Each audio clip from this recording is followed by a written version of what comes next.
And we are live. Welcome to the NBA Deeper Dive. It is Monday, March 25th. I am Josh Engleman. I'm joined by Matt Belman, and we're brought to you by Underdog. Massive slate for the first time in a while. 9 games. I did really think they were going to cut it to 7, and they didn't. So we have 9 games going tonight. Lots to talk about. We just got news just before we got started. Derek White out, Xavier Tillman out. So Boston looks a little bit different. Plenty of other spots with some injury news hanging in the balance. So get ready for a full breakdown for an hour and then another show, NBA Live Before Lock, immediately following this one. Hit the like button, subscribe to the channel, and hit the notification bell so you know when everything goes live. Follow us both on Twitter. What's good, man? How's your weekend? Weekend was good. Made a semi-annual trip down to Florida, so here for the week. Feeling good. NCAA tournament was.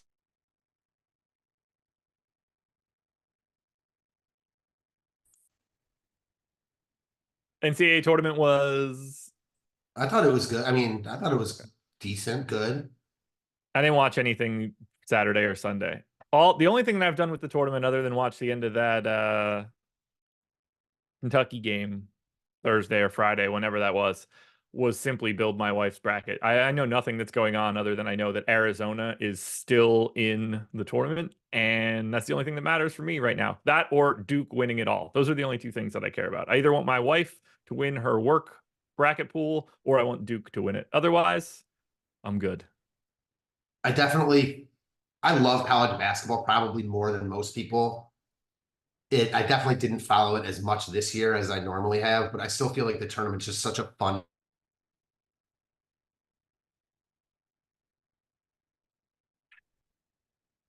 You're cutting in and out. So if I am delayed on my response to you, it's because I'm not entirely sure you're there. Just I am here FYI. now. Okay. Well, lots to talk about. You ready to dive into this one? There are so many awful games. 7 of the 9 games we have today have a greater than 10-point spread.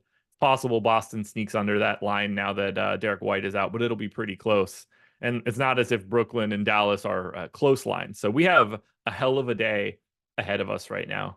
And we're going to start it off with the Charlotte Hornets, 11.5-point dogs in Cleveland, 206 total. And currently, we're showing basically zero ownership to Charlotte. 3% to Miles Bridges is the high mark across either FanDuel or DraftKings. The highest optimal rate that we have is 4% to Miles Bridges. We did get news that Bryce McGowan's is questionable. I can't imagine that matters in any way. But the real question for you is there anything here for Charlotte? No, maybe the worst team on the slate. Deep tournament team only. Yeah, I didn't get anything here. Well, like a share of Bridges, a share of Bertans, like random stuff.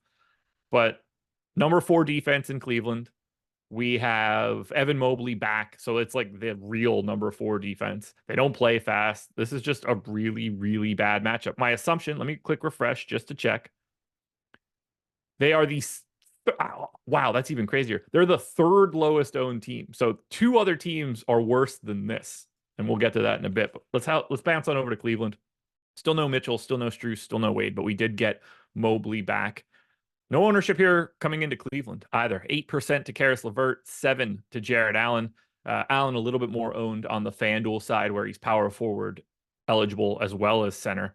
Highest optimal from the DraftKings side is Karis LeVert at 8%. You like any of your boys from Cleveland?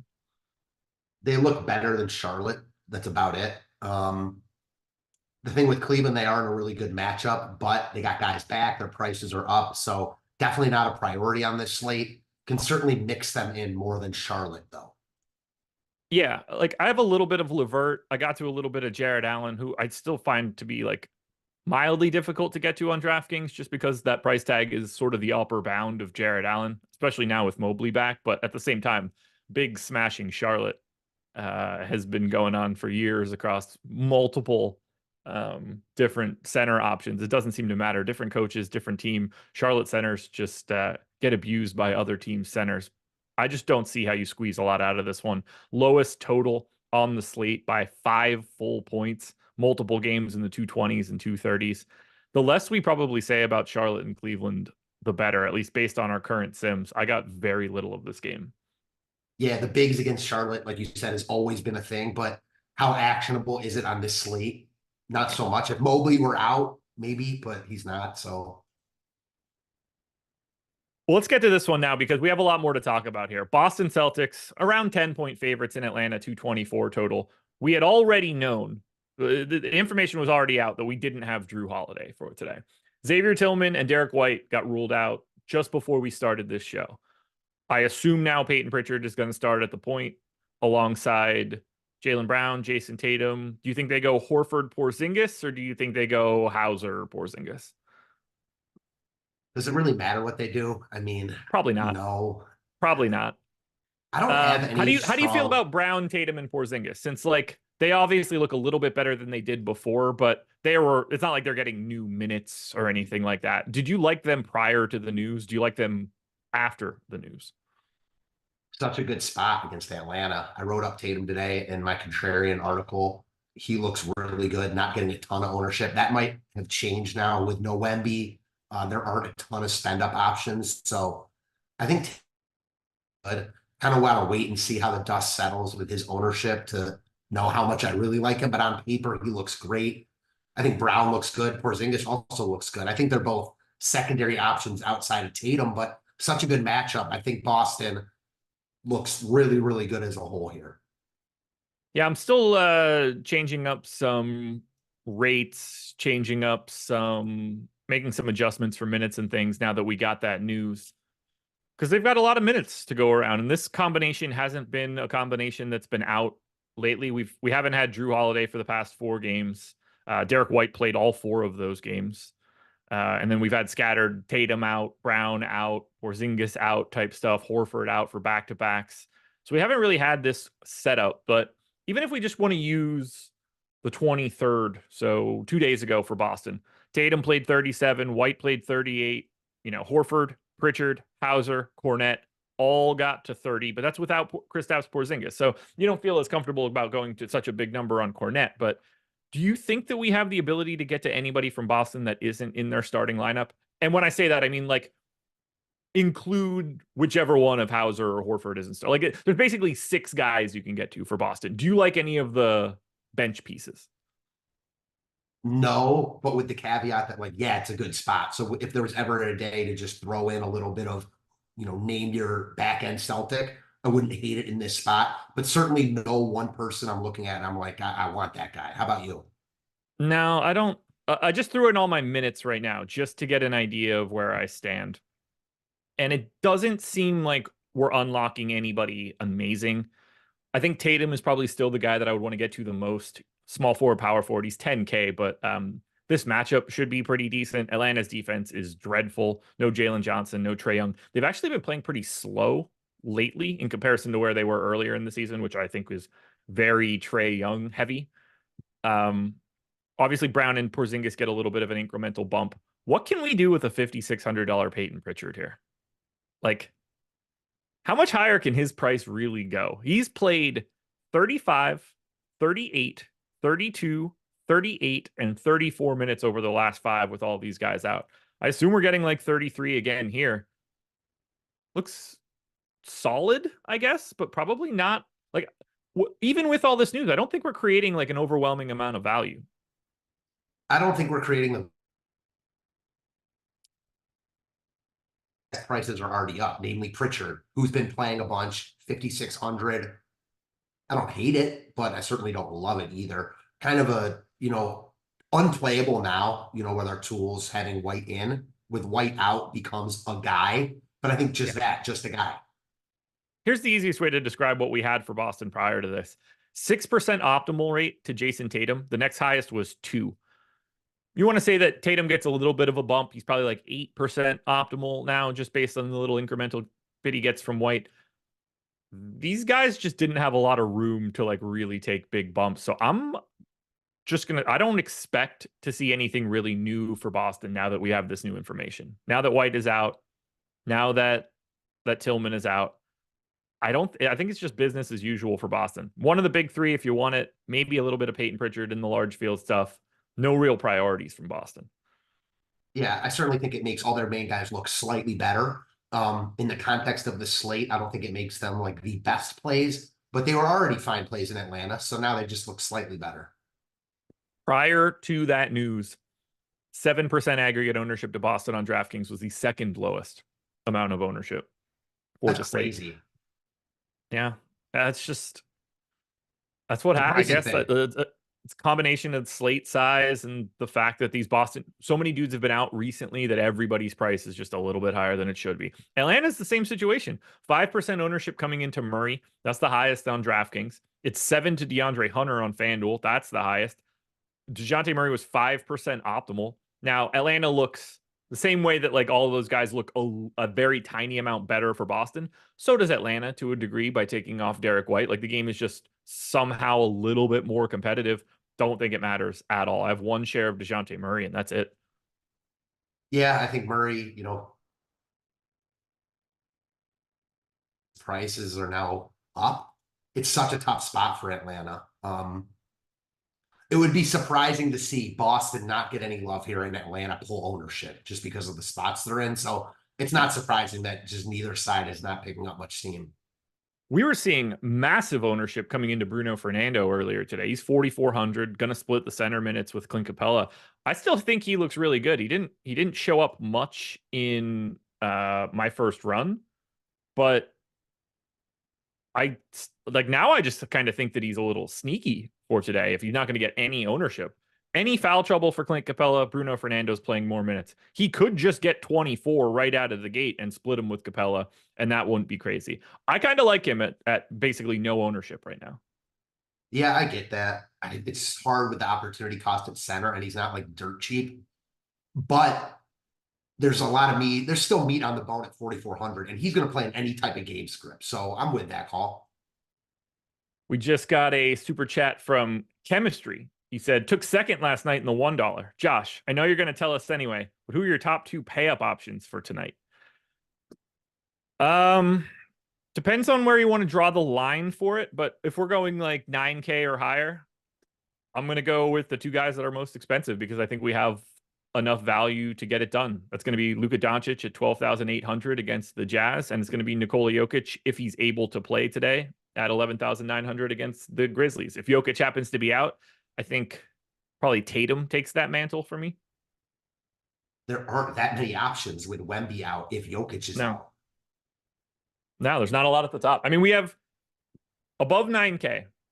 We have Jalen Brunson, Kevin Durant, Kyrie Irving, DeJounte Murray, Tatum, Jokic, Doncic. To me, it's Luka and Tatum if everybody's in. Or it's Luka and Doncic if everybody's in. Oh my God, that's the same person. It's Luka and Jokic if everybody's in, and if Jokic is out, it's Tatum. That's where I'm at here. Same. All right. Anything else that you want to touch on here for Atlanta? The first 2 games that we just talked about have a combined 48% ownership. We can't really find much less to talk about in a set of 2 games. So schedule for the rest of the day, as I've already mentioned, NBA Live Before Lock is coming up next. They will get it started at 6 p.m. Only way you can see that show is by hitting the like button on this one. That will unlock everything that comes up in the future. You don't want to be locked out to all the news that pops up from 6 to 7 as Greg and Eric break it all down as it's coming in fast and furious, particularly around that 6:30 mark. You guys should also be using our avatar. Go to stochastic.com/avatar, grab our logo, use it on DraftKings, FanDuel, Owner's Box, Yahoo. Very simple. You use that logo and you finish in the top 3 of a contest of 5,000 or more entries. You get 1 month of whichever individual sport package you're looking for at Stochastic. It's a $200 value. The only thing we require of you, costs you nothing. You just have to tweet your result and tag at Stochastic HOF. We want to put you in the Hall of Fame. Show us your lineup. Show off that logo. Show us the contest you were in. We want to be able to promote it to everybody else. We want to reward you by having a big finish, by giving you, if it's the NBA Sims, it's projections and ownership, Sims tool, Discord. Maybe you want baseball. Maybe it happens right now and you want to get into the baseball for the next month. All of that same stuff that exists on the NBA side will be here for the baseball side starting on Thursday. Top stacks, top pitchers, top batters, all of our simulation tools, everything. If you want to be on the back end and you haven't been using our avatar, this is the easiest way to try to get in. Won't cost you a cent as long as you finish in the top 3 of a contest with 5,000 or more entries. Now we can start talking about real stuff. or semi-real stuff, the Detroit Pistons are 17-point underdogs in New York to 11 total. It's crazy to think what this line would be if the Knicks guys were healthy. Like, put Anunoby and Randall on the floor, and this is probably a 20-point line. Pistons are without, I don't know, pretty much everybody that is real. Cade Cunningham, Jalen Duren, Fontecchio, Taj Gibson, I'll include him for right now. Quentin Grimes, Isaiah Stewart, Asar Thompson, Stanley Amudi. Cade, Duren, Fontecchio, Grimes, Stewart, Asar Thompson. That's 6 of what I think would be in their 10-man rotation right now. Those 6 guys are out. That's how you become a 17-point dog. 66% ownership coming into Chimezie Metu. He's 4,100 power forward, center eligible. Marcus Sasser is 35% owned. Point guard, shooting guard, $4,700. And then a little bit of ownership to Wiseman, Ivy, Malachi Flynn. Let's start with the easy one, Chimezie Metu. Don't really know how you get away from this. 42% optimal, 60% owned. Looks like probably the best play on today's slate. Yeah, I mean, it sucks because he's not very good, but he's cheap. He's playing a big role right now. He's not like the least productive player when he actually gets minutes. I mean, he's smashed a couple times this year. He had some decent run with the Kings last year and the year before. So he's certainly not a fantasy superstar, but he's not Tony Snell either. And he's just too cheap playing big minutes. So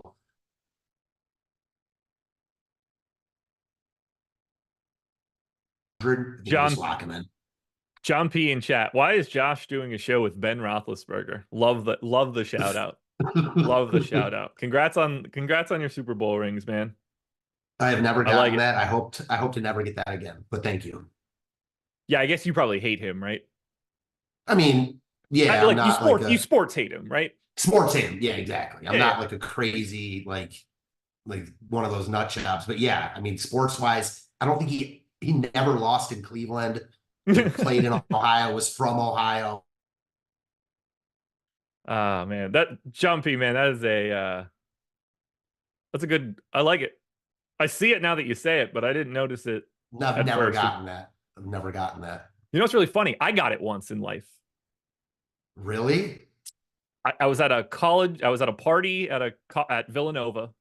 I want to say sophomore year of college. That's what it is in my head. I just remember I barely remember this, but for some reason it's a flashbulb. I'm wrecked. I had just thrown up in the sink, and I was getting yelled at by the people that that owned the apartment because apparently that sink was filled with clean dishes, and I didn't know. Nothing I could do. Not even 30 seconds after I get out of that argument, I'm talking to a girl, and she's like, "You look like Ben Roethlisberger." And I was like, first of all, how do you know who Ben Roethlisberger is?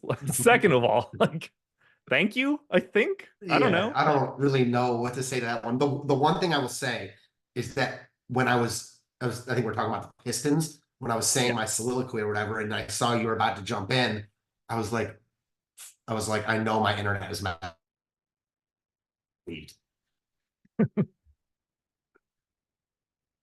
Marcus Sasser, plug and play here, 35% owned. Yeah. Earlier this morning, he wasn't getting much love. He was the top contrarian play on the slate. I wrote him up. He hasn't been very good, and he's not dirt cheap, and it's a tough matchup. So I'm fine with it, but I think the Metu play is a lot safer, like a lot. I mean, Sasser's going to get the minutes. They don't have enough really to threaten him, but he's gotten the minutes. 0.72 fantasy points per minute over the past 30 days. I think he's a little bit better than that, but at the same time, we don't know that to be totally true. Roll is going to be there. Not the best matchup in the world. Knicks are 29th in pace. Do you like anything else here? Do you want to get weird and go to like a $3,300 Malachi Flynn? Does Jaden Ivey tickle your fancy? 5,700 for Wiseman. Minutes will certainly be there. What else can we get to from the Pistons? I just want to say one more quick thing about Sasser, because I get it, but he's the type of guy I just like. Certainly got upside at 4,700, but he's not consistent. He hasn't been playing well. He's in a bad spot, and he's pulling all this ownership. So I get it. Like, there isn't a ton of value on this slate. He's too cheap, but I don't love the ownership. Outside of that, I think it's hard to get to Detroit just because Wiseman would be the piece you'd look at next, but he's priced up. Ivy's also priced up. Like, I think Ivy is a reasonable tournament play. You know, playing Ivy over Sasser or playing them both together. Malachi Flynn is, I guess, interesting to me just because he's not Sasser and he's a lot cheaper and he's pulling no Yeah. ownership. If he had shooting guard eligibility, I would like it a lot more. Although I don't think that's as big of an issue as we've seen on a couple slates recently. So I think Flynn is interesting if I were like multi-entering. He is my third most exposed Piston right now. I'm a little bit over the field on Malachi Flynn. I don't like it, but he could fall into just about anything. Got 24 and a half minutes, 25 minutes last time out. And, if it goes poorly, I'm guessing Malachi Flynn is going to be the guy that's out there. Yeah, for sure. And then we go to the Knicks. I'm so tired of this team too. So they're just going to keep running out. Malachi Flynn revenge. Wow, Evan Fournier revenge too. Yeah, you're right. You're right. Alec Burks is already out for the Knicks, so no revenge there. Bojan Bogdanovic revenge, I guess. This is a weird one. So same team that we're normally getting for the Knicks. They might just consolidate the rotation even more with Burks out. There's no telling. Miles McBride has played 46 and a half, 44, and all 48 minutes last time out. Tibbs is dumb, dude. He's next level stupid. 44 minutes for Josh Hart last time. DiVincenzo got to 41. We know what we're getting here from New York. And it's 20% ownership to DiVincenzo, 20% ownership to Josh Hart, 10 to 15 on Hartenstein, Brunson, and McBride. Who's your priority from the Knicks? Because the spot is great. The spot is great. They look like the Celtics with better pricing, similar spots. I think Brunson looks great at 9,200. I think DiVincenzo looks even better at 6,600 with shooting guard and small forward eligibility. Hart looks good. McBride, you're kind of paying for him, but I still think he looks good. This is such a good spot. I'm good with any and all Knicks. I don't want to play 5 Knicks, but I think you can play multiple Knicks in any lineup, in any type of format. Yeah, I'm with you. I think the 5 Knicks that are getting the ownership are, like, I don't want to say they're priorities, but like, there's no real case to say no to them in that spot. Right. DiVincenzo could play 40 minutes today at 6,600 shooting guard, small forward. Happy to do it. Hartenstein, 5,600, but he's got Wiseman on the opposite side. If Hartenstein wants to put in a little bit of work, he can probably break James Wiseman's spirit pretty quickly. I will have no issue whatsoever taking shots on Jalen Brunson in this spot. He should roast this Pistons team. And then Josh Hart and Miles McBride are both live to play all 48 minutes today. Anytime that someone could play 48 minutes, they're probably decent enough at their price tag. And they are both very live for it. They've both done it in the past 7 days? That's crazy. In the past 3 games, the combination of Josh Hart and Miles McBride have played 44 minutes or more, 5 of the 6 opportunities. That's wild. You just don't. You don't see it ever, man. Like, it makes me wonder, like, is the medical staff okay with this? Do they tell him no and Tibbs just tells him to, like, eat shit and he goes about his business? Like, this just seems it's so foreign. It's the exact opposite of what every other team in the league does. And he's just out there playing these guys. I mean, like, to play all 48 minutes on like a Wednesday in the regular season is nuts to me. I wonder if these guys love it, hate it, somewhere in between. I'm sure their opinions change on a nightly basis, but like Miles McBride was out of the rotation. Now he's playing 48 minutes a game. I'm sure he's loving it right now, at least. He's played 40 plus minutes in 6 games this month in the past 30 days. And obviously Hart does it basically every night. I assume they love it.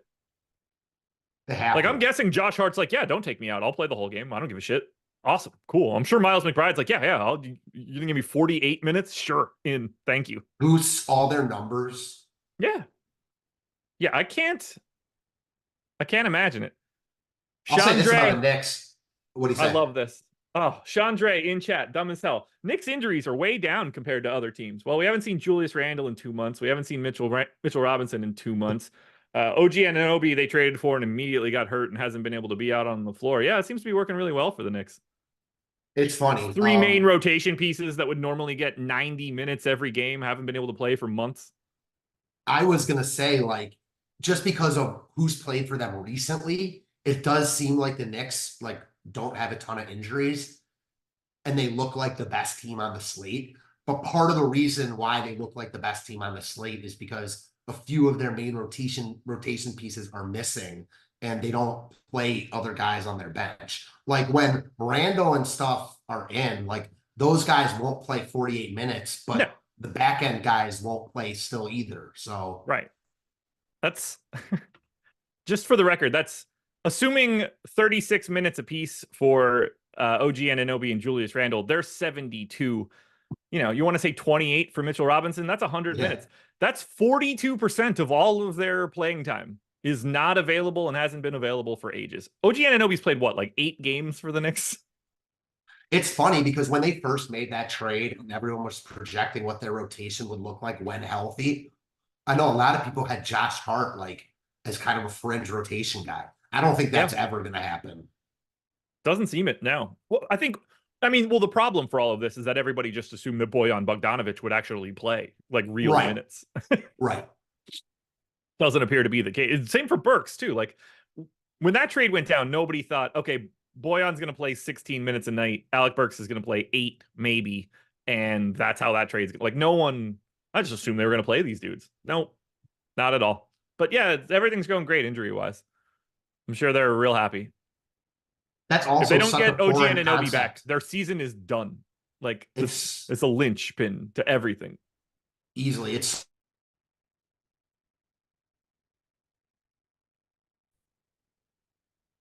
You went black screen there, so I just started dancing. I said it's foreign for teams to trade for players like that and then just not play them. It's like Tibbs just doing whatever he wants. Whatever he wants. If you can only pick one Nick, who is it? DiVincenzo. I love it because I've been touting DiVincenzo every day for weeks now. The one day that I didn't have a ton of them was the day that he went like absolutely bananas. Brooklyn Nets, 6.5-point favorites in Toronto, 219 total. This is a tough one to talk about. I mean, like it's easy to talk about, but it's not fun to talk about. No Keita Bates-Diop, no Cam Johnson, no Dennis Smith Jr. today. I don't know what synovitis is, but that's what's going on in Dennis Smith Jr.'s hip.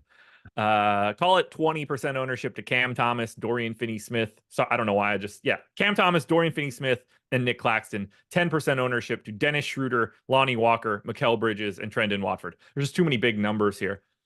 I like a lot of this Brooklyn team. Toronto's dreadful. They're missing everybody that has a pulse. They're kind of like the Knicks. They're also 6th in pace recently. I have a ton of exposure coming into Brooklyn. So I'm going to reverse ask the Knicks question. If you can only get to one net, who is it? Probably Claxton, but again, it's always tough when you have a center like that. I said Claxton if you missed that. Claxton looks really good. Brooklyn's they're really inexpensive here. So Brooklyn looks great. Claxton looks like one of the best centers unequivocally in my mind. Yeah. Cam Thomas looks good. They all look good. So I'm pretty well over the field on Claxton, so I like that shout. 6,400. Normally he's around a 1.1 fantasy point per minute guy. He's been down a little bit lately. Not surprising. Like the more bad guys you don't have on the team, like it's going to be harder for Claxton to really thrive. He should thrive in this matchup. I'm 2xing Dorian Finney-Smith, which I hate, but with Cam Johnson out, I think those minutes are just there. If they want to go small, they can, and he could be in at the 5. The power forward eligibility certainly helps. And then I really like Cam Thomas. 7,300. He's shooting guard only, but going to be out there for 36 minutes. Going to get every single shot he could possibly want to take up for sure. The price tag is a little scary, but I don't mind that ownership. I'm happy to get there. I'm right with the field on Schroeder. I'm right with the field on Mikal Bridges. I'm right with the field on Trendon Watford. It's a really nice game environment. That's what happens when you play Toronto right now. They're not a very good team. 97% aggregate exposure coming into the Brooklyn Nets right now. That is the second highest owned team on today's slate behind the Detroit Pistons. I hate it, but it makes sense. Anybody you don't like from Brooklyn? No, I mean, again, it's kind of like the Knicks. I don't want to have lineups with like 5 Brooklyn guys, but there isn't any one of those guys I'm like, I don't want. I think they all look good in their own right. Let's see. Sim Tool or Boom Bust Tool has a little bit of positive leverage coming in on Dennis Schroeder, but we have Cam Thomas, Claxton, and Finney Smith all around 18% optimal. Bridges and Schroeder right around 11. It's a really nice spot. That's what happens when you get to face Toronto and they're missing everybody that matters for the team. No Scotty Barnes, no RJ Barrett, no Jakob Poeltl, no Emmanuel Quickley. That's 4 starters. In Chandre's eyes, they'd be the picture perfect health team, I believe. And they dealt Anunoby and Siakam. Yeah, they're in. It's a rough show here. They lost Boucher.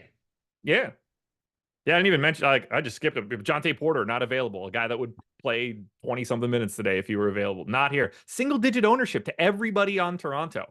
Much more owned on FanDuel. Bruce Brown, Grady Dick, Kelly Olynyk, Ochai Agbaji, all north of 10% on the FanDuel side. We got Trent, Dick, and Olynyk all right at 10% optimal.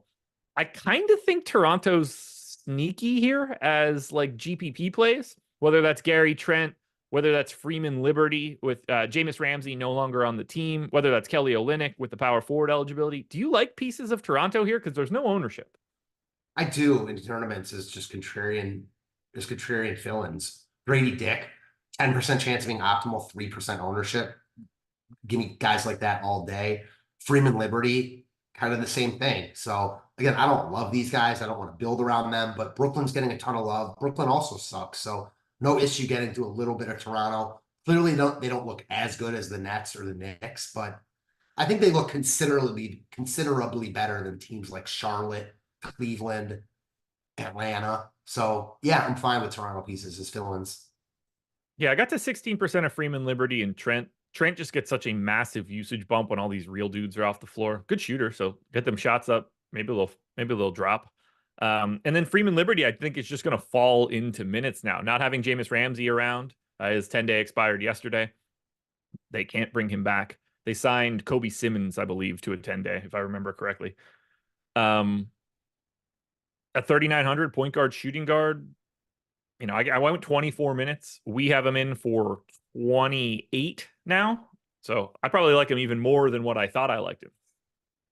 Yeah, I think I'll go back to the beginning of the show when I say that I think the biggest thing I like about Freeman Liberty is he's not Marcus Sasser.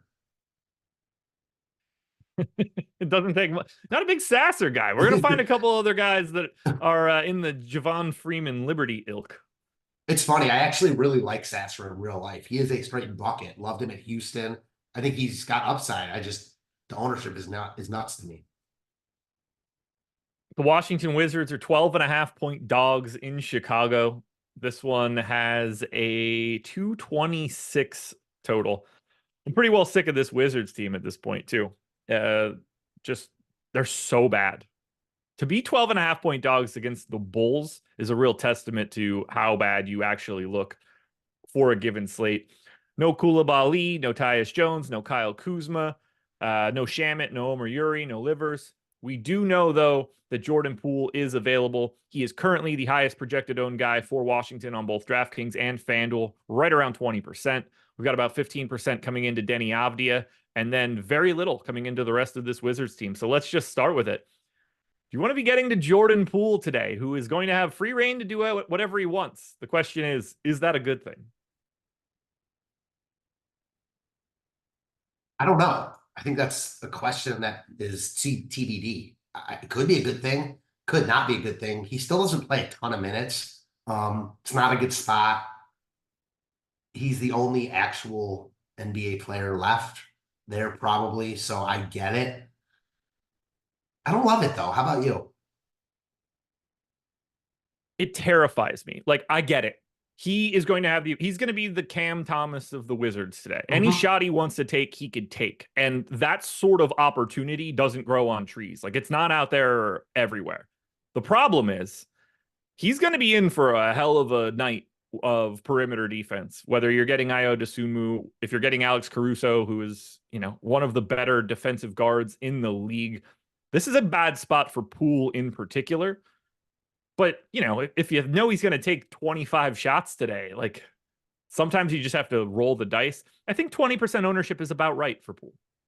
Yeah, Sam, you know what I think it's perfectly akin to? It's like the backup running back who's going to get all the carries in an awful spot. That sounds, yeah. Yeah, that's like, it's Alexander Madison's in today for insert Vikings running back here that I can't remember anymore. Adrian Peterson, is that the right comp? Did I do this correctly? It's been too long. It's been too long. Dalvin Cook, that would have been the other name. That would have also been wrong, but that's the only way that I really remember it. What do you want to do with Denny? Because I think like that's the guy you feel more comfortable getting to for the Wizards. 7,200, you're filling a tough position, does a little bit more of everything, isn't just a straight bust of like, you know, he can probably take every shot he wants to too, but you feel better about it somehow. Do you like Avdia? I like him more than Poole just because of what you said. It's just a particularly tough matchup for Poole. I think Denny can get it done in multiple ways. Now he's a little more expensive.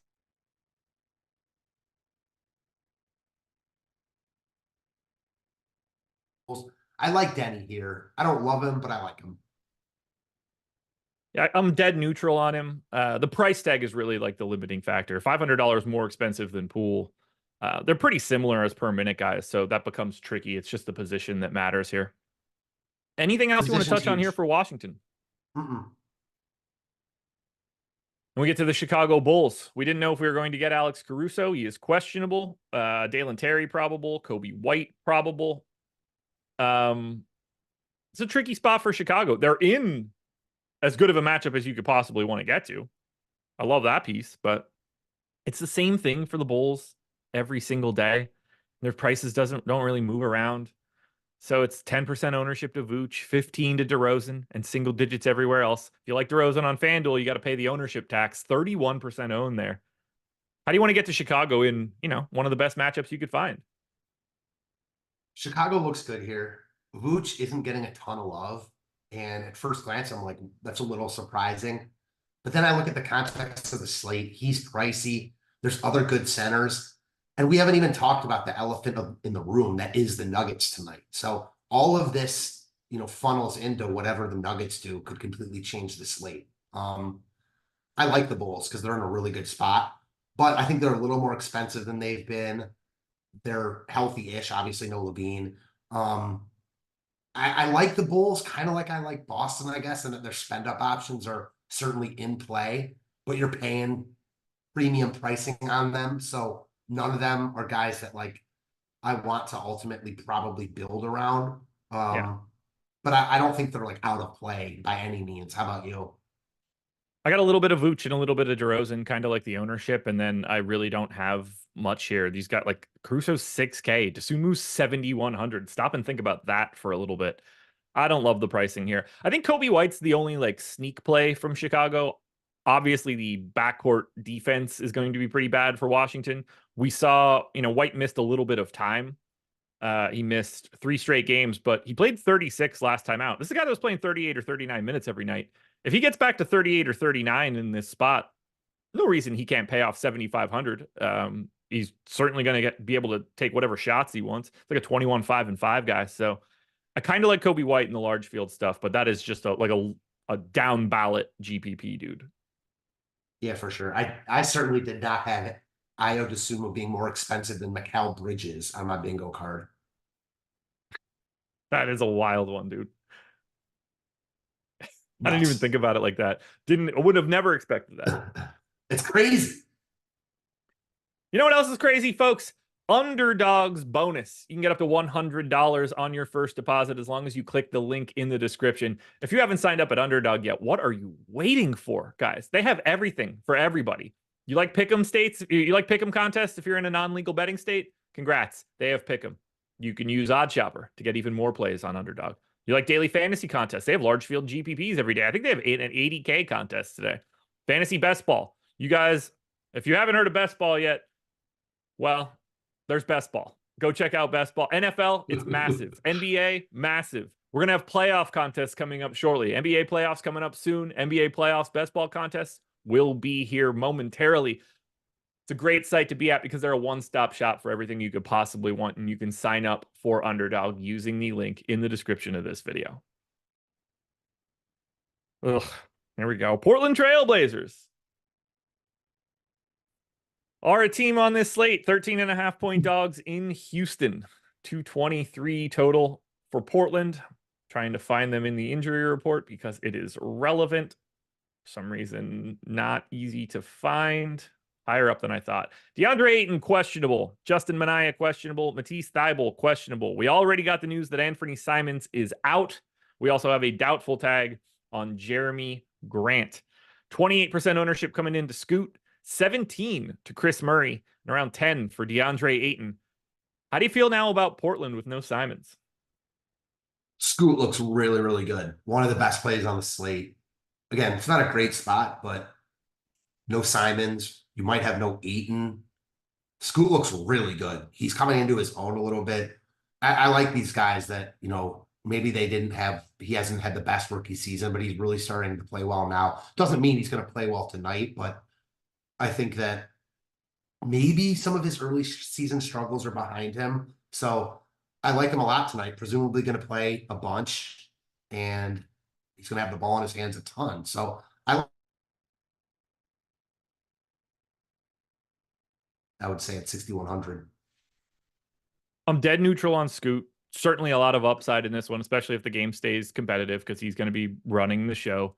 I'm getting to a lot of Ayton once again. We have no Alperen Sengun on the opposite side. We also have no Jabari Smith. So this is a Jock Landale, Jeff Green front court. That seems like something DeAndre Ayton would get himself up for. So I am 3Xing the field on Ayton. And I'm once again getting to a ton of Chris Murray. Hopefully he has the same Chris Murray game that he had last time out or 2 times ago where he just absolutely nuked. But 17% owned, small forward only, 4,300. And he's going to play north of 30 minutes today. I like that for small forward value. Do you have any interest in Chris Murray for tonight? He looks like one of the best plays on the slate in my mind, not only because of the value, small forward position, the field's not getting there. So this might change when our numbers update, but 23.5% chance of being optimal, 13% ownership. Yeah, I love him here. Fills a nice spot where there aren't a ton of really good small forward options. And I'll say this about Ayton, because I like Ayton a lot. We've talked about him a bunch. I think DraftKings is having a tough time pricing him because when he's playing a full game, he's smashing, but he's missing games. He's getting taken out early in games. So his median projection, it's just tough because you're not really seeing that median outcome too often. You're either seeing the really spiked upside games or the low games. And those type players I love in tournaments. This dude's driving me insane. I don't want it, but I'm clearly going to get to it today. I'm tired. Like, I've been rostering him a lot. I just don't know what else to do, but he just looks like a great value for today. Just because of the position. It's always such a tough position to fill. And you can't bust at center because there's so many good options. Yeah, like, how is he a 1.33 guy over the past month? Like 8,100 center only. Like, I'm surprised he's not owned more, I think. Same. Yeah, when he's playing, he is playing really, really good ball from a fantasy standpoint anyways. Now, the Houston side, 28% ownership coming into Amen Thompson. You'd be surprised to know that I'll be lighter than that because he continues to be overowned for me. Around 10% for Van Vliet, and then single digits everywhere else. Jalen Green getting quite a bit of love on the FanDuel side. He's 20% owned. Same for Jeff Green, also 20% owned. How do you want to handle Houston? Is it a Jock Landale day for you? Is it a Jeff Green day for you? Do you like someone else for Houston? So before I talk about Houston, I want to get your take on this. Not sure if you saw it. Apparently a report came out did you see this? That Houston offered Jalen Green and multiple first-round picks for Mikal Bridges, going back to Bridges, and the Nets obviously turned them down. Take on that?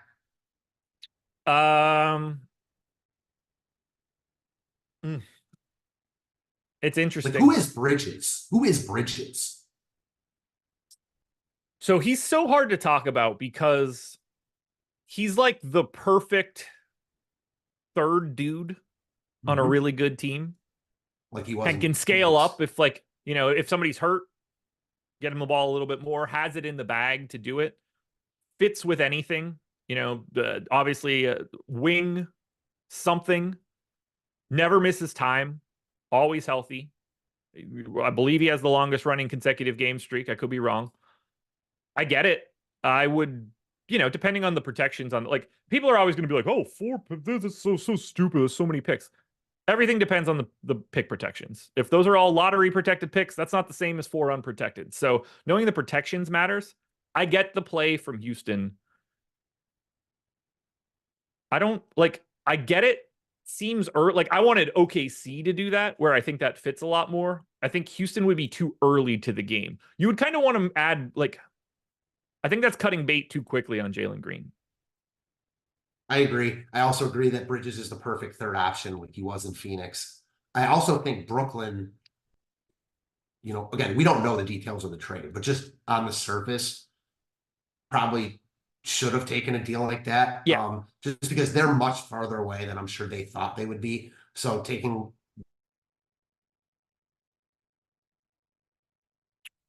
It's also possible that, like, they're sitting on Bridges till the offseason, where they could open this up to multiple teams. Does San Antonio want to get into that mix? Does OKC want to get into that mix? Right. Do the Pelicans want to get into that mix? Does Orlando want to get into that mix? Like, you could see some of these other young teams, because he'll fit everywhere. Every single team would want him, and he would slide in somewhere in their rotation because he can guard up and down the positional spectrum, and he can do what you need him to do on offense. So the demand is there. Maybe you think you want to wait until the offseason. I don't know. We'll see. Because of his ability to D up too. Tony in Playback said he's more of a Lynch piece like OG. I agree with that. I think he's probably more valuable than OG though, slightly, but I just think what he showed offensively last year, and I think those guys are similar defensively. I think it's a good comp. Yeah, I would prefer OG. I think the strength is more important for when you get into the playoff rounds, Sure. but I can go either direction for that one, because obviously I think Bridges has a little bit heavier of an offensive ability. I bet you would get split votes if you asked that to basically any crowd, because it's just is a preference type thing. It is. It is. Depends how much offense you want to get out of what that role is. For sure. All right, now, because I know we don't have a ton of time, back to Houston here. You're good. Houston looks pretty good. I'm with you on the Amen Thompson ownership. Like, I don't hate it. He's been really good. He's got nice positionality, point guard and small forward, but he's pricey. So 6,800. Again, I get it, but I think he's overowned. I think there's a bunch of pivots in his price range. And then Jalen Green, I think you're certainly paying a premium for him, but if nothing else, he's clearly got upside here. Yeah, I have like 10% of Thompson, 10% of Van Vliet, 10% of Jalen Green. I'm having trouble like separating here for Houston. I thought we were going to find some really nice value one way or the other, but everybody's kind of just priced where they should be. I mean, we have massive optimal odds coming into Amen Thompson. He's at 18%, but everybody else is like 10 or below. I just don't like, it's good, not great to me. Filler. Yeah, same. Phoenix, 12-point favorites in San Antonio, 234 total. Phoenix is at full strength, 10% ownership to Booker, 5 to Nurk, around 5 to Durant, 5 to Beal. Those are probably the only guys you're really looking to from Phoenix. Do you have a priority here, or is it really tough to get there? This is just sort of like what Boston normally looks like, where they're all kind of just where they should be. It's really Phoenix here just because they're healthy. I'll never fault anyone for getting to Booker. I mean, he's under 9K. He looks pretty good in the boom bust tool.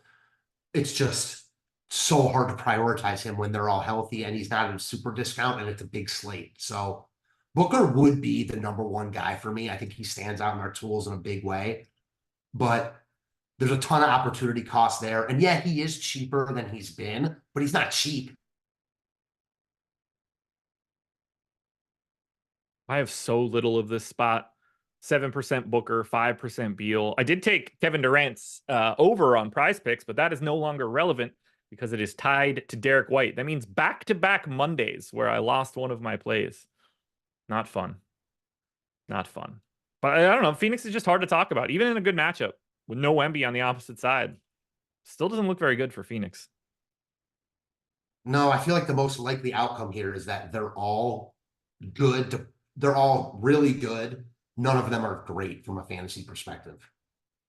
No Victor Wembanyama for the Spurs today. Dominic Barlow is available. 35% ownership coming into 5K Zach Collins. And then around 10 to 15 on Devin Vassell, Keldon Johnson, and Trey Jones. Let's start with Collins. 5K just makes some sense in this spot. You know, getting a giant minutes bump for what he normally has. Huge negative leverage, but clearly a guy you got to pay attention to today. Yeah, clearly a guy you got to at least think about playing. He looks really good here. I will say it's interesting to me that he's right behind a guy you talked about earlier, Hartenstein in the boom bust tool, pulling a ton more ownership. Hartenstein's a little bit more expensive, but in the same price range. Collins looks good on paper. I don't think he looks amazing. I hate the ownership. I don't think he's the worst play, though, obviously. I mean, you could clearly play him and then get different elsewhere. I'm a little bit, and I know that his minutes are a product of Wemby. I'm not sure how much they want to play him. I know he's been dealing with his own injury battles, so I think Barlow is really sneaky at 3,700. Collins is obviously the safer play, the cash game play. In tournaments, though, I wouldn't fault anyone from getting away from Collins. The other thing is center is loaded tonight. Claxton looks good. Vooch looks good. You talked about Ayton. So there's no shortage of good centers tonight. No, not at all. Like, clearly you can build around Zach Collins and find a different place to get different elsewhere because he's a great point per dollar play. Probably one of the 2 or 3 best on the slate because he's one of the few guys that are stepping into an extra 10 minutes of playing time with the exact same price. That's important. We see Keldon Johnson probably I think he gets the biggest benefit here. Able to get a little bit of that usage back that Wemby normally snags. Same for Vassell. Do you see those guys as interesting options against Phoenix? Yeah, I think that Keldon gets the biggest one. One thing about Collins that I kind of want to just get your take on this based on what you said. You're right. Yeah. Like he's going to play more and he's the same price that he's been. I feel like he was almost out of play though recently just because he's been too expensive for Wemby to be in. Yeah, of course. I'm with you there. So it's like, yeah, he's in play now. Don't get me wrong. He's a very good play, but I don't think he's one of these 4K centers that just are, you need to roster in every lineup. No, there's a little bit more downside on him, but at the same time, like if you're confident in him getting normal starter run at 27 minutes, like I think that's as easy as anything is to get to today. But I do think that Dominic Barlow is going wildly underrepresented for what we have here. And at the end of the day, Collins still isn't Marcus Sasser, so I do like him. But I do like Barlow a lot. I think he's getting slept on in a big way, too. You know, this game has big blowout concerns. Barlow's going to play a ton in that situation. I think they could split minutes anyways. So Barlow's coming in way under-owned. When Wemby missed back-to-back games at the beginning of March, Zach Collins played 30 minutes in the first game, 22 in the second. Barlow played 13 in the first game and 30 in the second. You get 30 minutes out of Dominic Barlow today, and I promise you, he is in the winning lineup. Who was the center that had before Barlow that got hurt? Sandro Mamukelashvili? No, before that even. There was a guy that was... Charles Bassey? We're going to go with Bassey. Yeah, that was it. Yeah. All right, Memphis Grizzlies, 14.5-point dogs in Denver, 212 total. Hit that like button, folks. NBA Live Before Lock coming up soon. I hate the Grizzlies so much. Can we just petition DraftKings to just remove them permanently? Q tag on Desmond Bane, Jake LaRavia, Lamar Stevens. Doubtful tag on Brandon Clark, which is really fun to see. John Conchar and Vince Williams. And then, I don't know, 15 other dudes are out. This is the lowest owned team on the slate. 2% to Goodwin, 2% to GG Jackson. I would happily get a little bit of Triple J. Very difficult spot. And if Jordan Goodwin is starting, I think he looks better than 2% owned. At the same time, I would rather not play Memphis. I would rather not play Memphis as well. I will say, though, the spot could all of a sudden not be that hard if you get all these Denver guys out. I get it. It's still in Denver, the altitude, etc. But they haven't played in a couple days. Because I'm pretty sure the last time they played was when you did the show on Friday. So they haven't played in a couple days, like I said.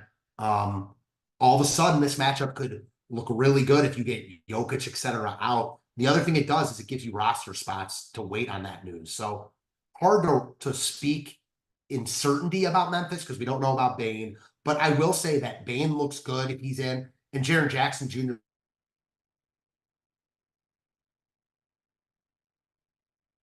matter situation. What? Aaron Gordon questionable, Nikola Jokic questionable, Jamal Murray questionable, Michael Porter Jr. questionable. Is it Contavious Caldwell Pope season? I don't really mean that. Obviously, we need that info. Everything that you could want to do for Denver is dictated on this. Maybe everybody sits, maybe just Jokic. Who knows? Like Jokic and Jamal Murray were both on the injury report. Gordon and Michael Porter Jr. were both late adds.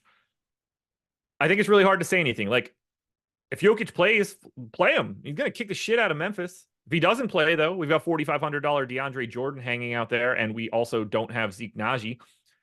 More minutes for DeAndre Jordan, certainly at the 5. If Aaron Gordon happens to be out, they're not going to go to him. Like, Aaron Gordon can play the 5 for this entire game if he needed to. They don't get the chance to do that if Aaron Gordon isn't even in here. So I don't really have anything to add for Denver.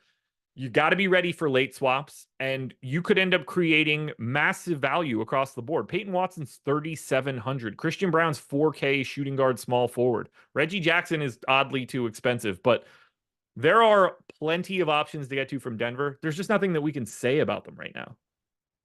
It's impossible to talk about Denver right now. We just don't know. Obviously, if the guys are out, then all their backups will look good. If their main guys are in, I think they're worth at least thinking about, not must plays, but I think for me, the big.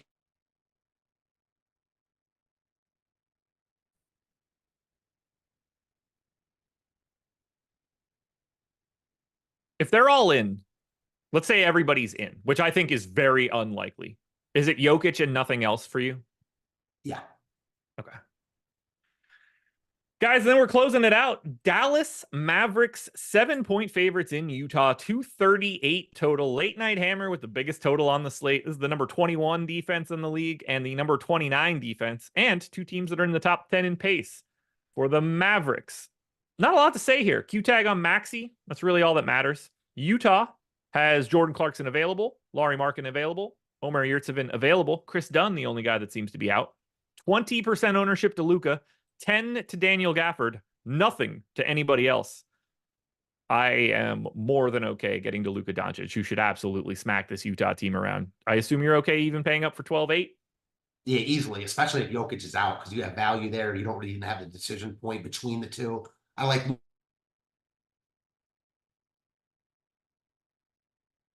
around Zach Collins not getting love. I got to 23% of Gafford as well on my first run. I think it's just the 10% ownership. We have some of these guys pulling a lot of ownership at center. He looks like just as good of a pivot away from that as anybody else, especially if they're going to continue to play John Collins.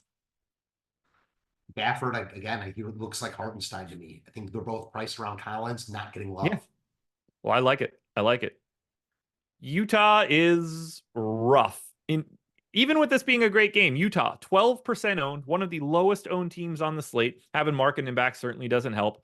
4% ownership to Jordan Clarkson is the highest mark on DraftKings. 8 to Sexton on FanDuel. I don't mind getting to a $6,300 Jordan Clarkson here. Shooting guard, small forward, like that's pretty good positioning. Assuming he's playing 30-plus minutes, we have him with the most positive leverage of anybody from the Jazz. After that, I'm going to have a hard time getting to much from Utah. No priorities from Utah. I think guys like Clarkson, as you mentioned, are good in tournaments, good game environment, but prices are up. Just think there's better spots throughout the entire slate. I'm going to plant my flag on Jordan Clarkson is the sneak play for today, late night. Get some early. You'll have some swaps later. But everything for this slate is in Denver. You want to try to guess that early? Great, go for it. But you want to be ready for whatever swaps that you can make because you're going to create a lot of value. That's what happens when you get to face Memphis. And hell, Memphis might do the same. Who knows how many of those Q tags will be able to play today. Anything else you want to add for this slate? This would be a nuts, no late swap slate. Oh, it really would. I mean, that Denver situation would be a disaster. You'd be taking shots on some really weird stuff. Glad there is late swap, though. NBA Live Before Lock is coming up next. Thank you to getting us up to 300 likes. Seems like we should be able to get to 400 before the Live Before Lock show is able to start. So let's see if you guys can do that. Hit that thumbs up. We're going to get on out of here. Good luck tonight. I'll see you guys on playback in an hour. Peace.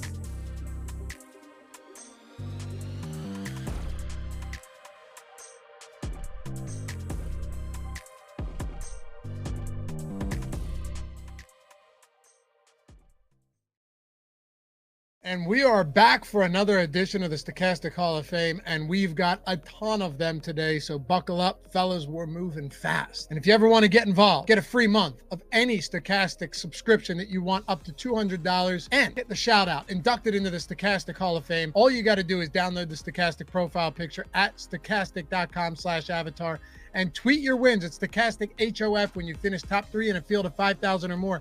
Does not matter what the entry size is. Let's get it started. Hip Hop Lyrics, found you guys during the Madam Sims, been hanging out ever since, turned 5 cents into $2.50, but more importantly, became a Hall of Famer. Shout out to the lineup generator. Yes, sir, shout out indeed. Namdi back at it again, took down the 5K Minimax, getting back on the heater. Thanks Eric and Greg for the Houston Green call to put me over the edge. Best tools in the business. Dave Oliver, thank you guys for your great NBA breakdown and Sims. Elway's Army, we removed 2 of them because there were too many. That guy's just on an absolute tear. And John, yesterday's night slate was a good one. Keep up the great work. Followed by Breland Worthy, solo first in the Minimax last night for 1K. All thanks to the Stochastic Sims and insights on Live Before Lock. Keep up the good work, fellas. Fully loaded, awful run out for me on Underdog, dropping from 2nd to 10th place on the final Fox basket. On the bright side, my process is improving on DraftKings, and it's all thanks to the Stochastic Sims. A free month of Stochastic makes tonight suck a little less. Thanks, Stochastic. And our own Nolan Kelly started playing NBA DFS a week ago, finished first in the Minimax tonight. Thanks to the Sims. If I can do it, anyone can with this tool. Justin, the Stochastic Sims tool theme here, does amazing work. Almost 18,000 entries. Stochastic takes the top 6 and 8 of the top 10, all myself and Ugly Lovely. I wish I would have signed up sooner. Brandon Weber wasn't top spot, but good enough for the Hall of Fame. Yes, sir, it is. And a random human. Hey guys, thanks to your Sims, I was able to make some last minute changes after waiting for that lineup to come out. Wasn't looking too good early, but gotta trust the Sims. Chopping first place for a random human. And the champ 0824. Normally I'm single entry 20 max guy. First time 150 maxing and shared third. Tools are the truth, but honestly, the content second to none. Shout out to all the boys at Stochastic. Cheers, fellas. Anthony, thanks to Stochastic, absolutely crushed it last night. Took 4 of the top 5 spots. Bam, great start to building my bankroll. PG18, Sims Tool, keep crushing the showdowns. I love it. Nice way to start St. Patrick's Day. Cheers. And then Trill Russell finished in 2nd place in the NHL Quarter Jukebox for a free month of the Sims package. And our own Tom Kennedy, when you entered last minute and forgot to diversify, well, it worked out. 1st and 2nd place for Tom in the NBA shots. 6th and 7th, as a matter of fact, too. Avatar in there with Stochastic in 5th place on top of that. Wayne, 2nd, 1st in 3 weeks on the Minimax. Thank you, Sims and the hosts. Thank you. Time for the 100K. Jay, hey guys, 3rd first place win since the All-Star break resumed. Lineup generator does it again. And Shoon Times, huge takedown on my 2nd day at Stochastic, off $60. Best ever. Thank you. Yeah, monster wins for Shoon Time on only $60. And Andre Harrison, night slate wins. Sims came through in a big way. Hauser raining those threes. Almost 3K for Andre on that one. Whiteout 83, $10,000 win using the Stochastic NHL Top Stacks tool. Thanks. Built the lineups. Well, not going to read that, but congratulations to Whiteout 83 and Endless How. Endless. Fun sweat tonight on the late slate. Thank you, Stochastic Tools and crew, as always. Another $3,000 win in the Micro Max. Gotta love it. Sean, shout out to the Stochastic crew for a nice bankroll boost. Took 1st in the quarter, 3rd in the nickel with the help of the Sims tool and Live Before Lock. Ugly 8 game, another great week of PGA. Wow, all across the top of the leaderboard for Ugly 8 game. Congrats to you, sir. And Michael Diaz took down the Minimax. Don't know how I should feel. Max out the Minimax and the $4 with 300 uniques. This lineup could have ended up getting 100K. Good win anyway, and thanks again for the content. And Eric Mack, well, boys, here's another one for the Sims. Literally just signed up using the secret code that can only be heard during the YouTube shows. Thought I was in the top 3, but looks like I ended up in 4th by 0.3 after a stat correction. I hope that's good enough. Clintwood 83. Yo, Laffy finally made it in the Stochastic Hall of Fame, baby. Sims for the win. Crash Money. Another successful night with Stochastic Sims. Was sitting on 100K until Boucher's putback, but still brought in great profit and a few qualifiers. Avi, 2nd place out of 27,800 entries. $4 entry. Let's go. Thanks for that.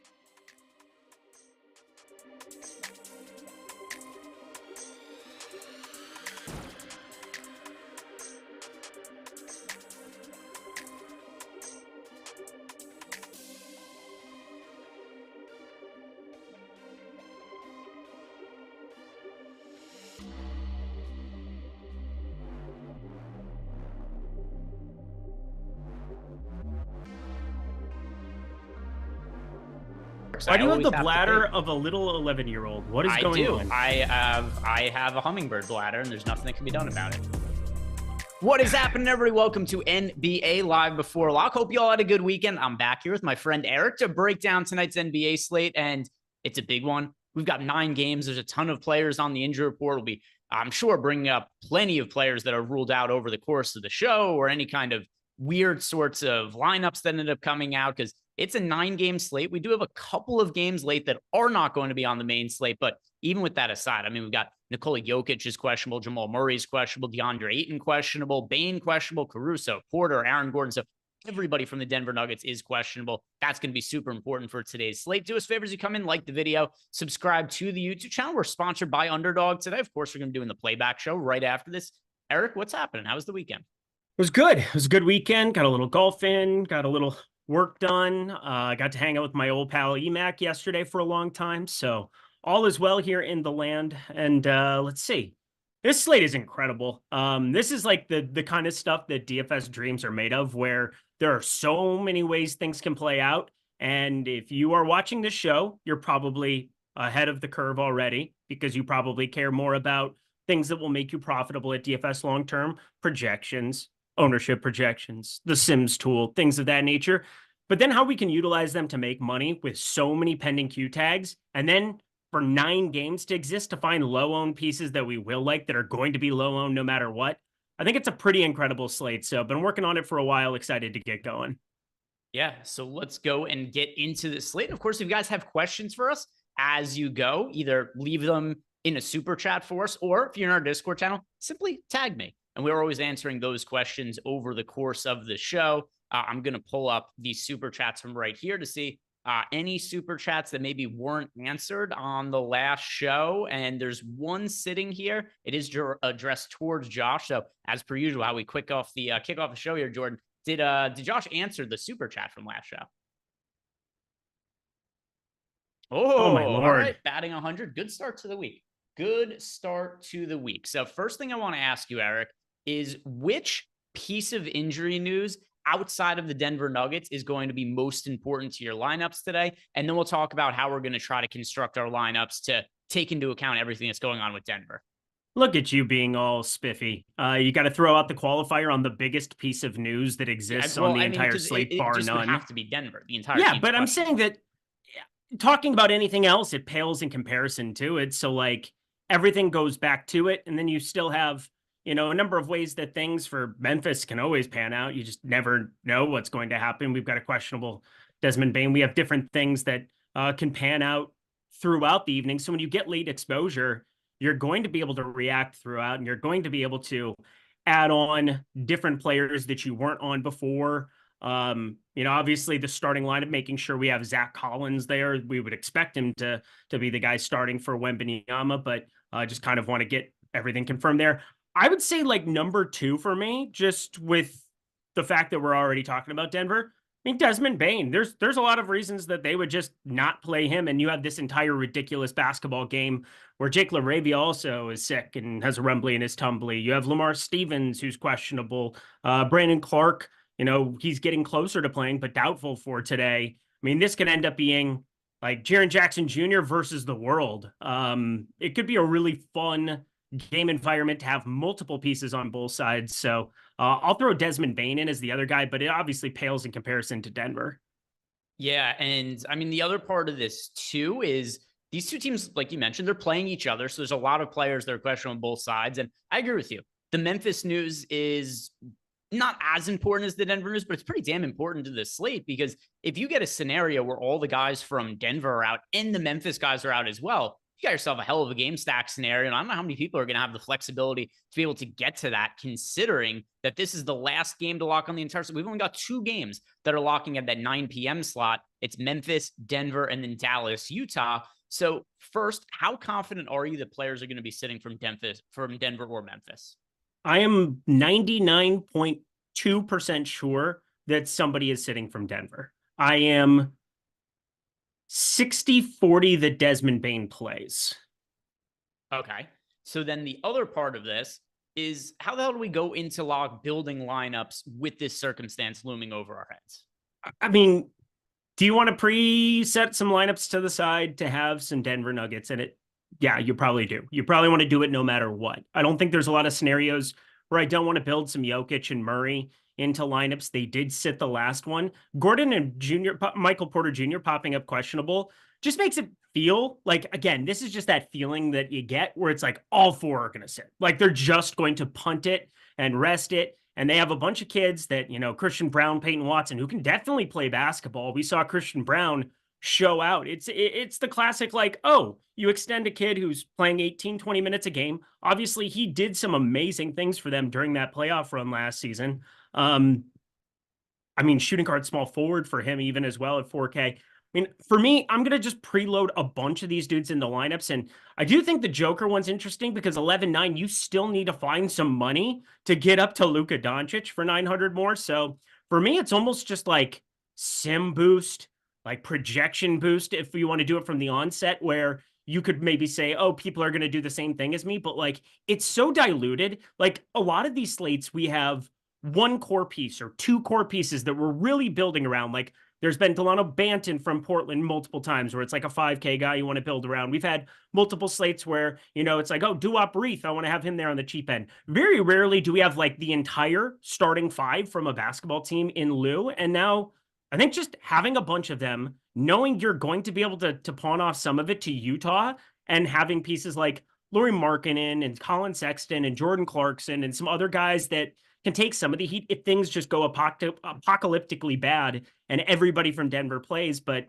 that being said, I find it to be so unlikely based on what just happened last game. And then random Q tags popping up middle of the day for a team that already has their main two players questionable. For me, it's just building with a ton of them in and then pawning it off elsewhere if need be.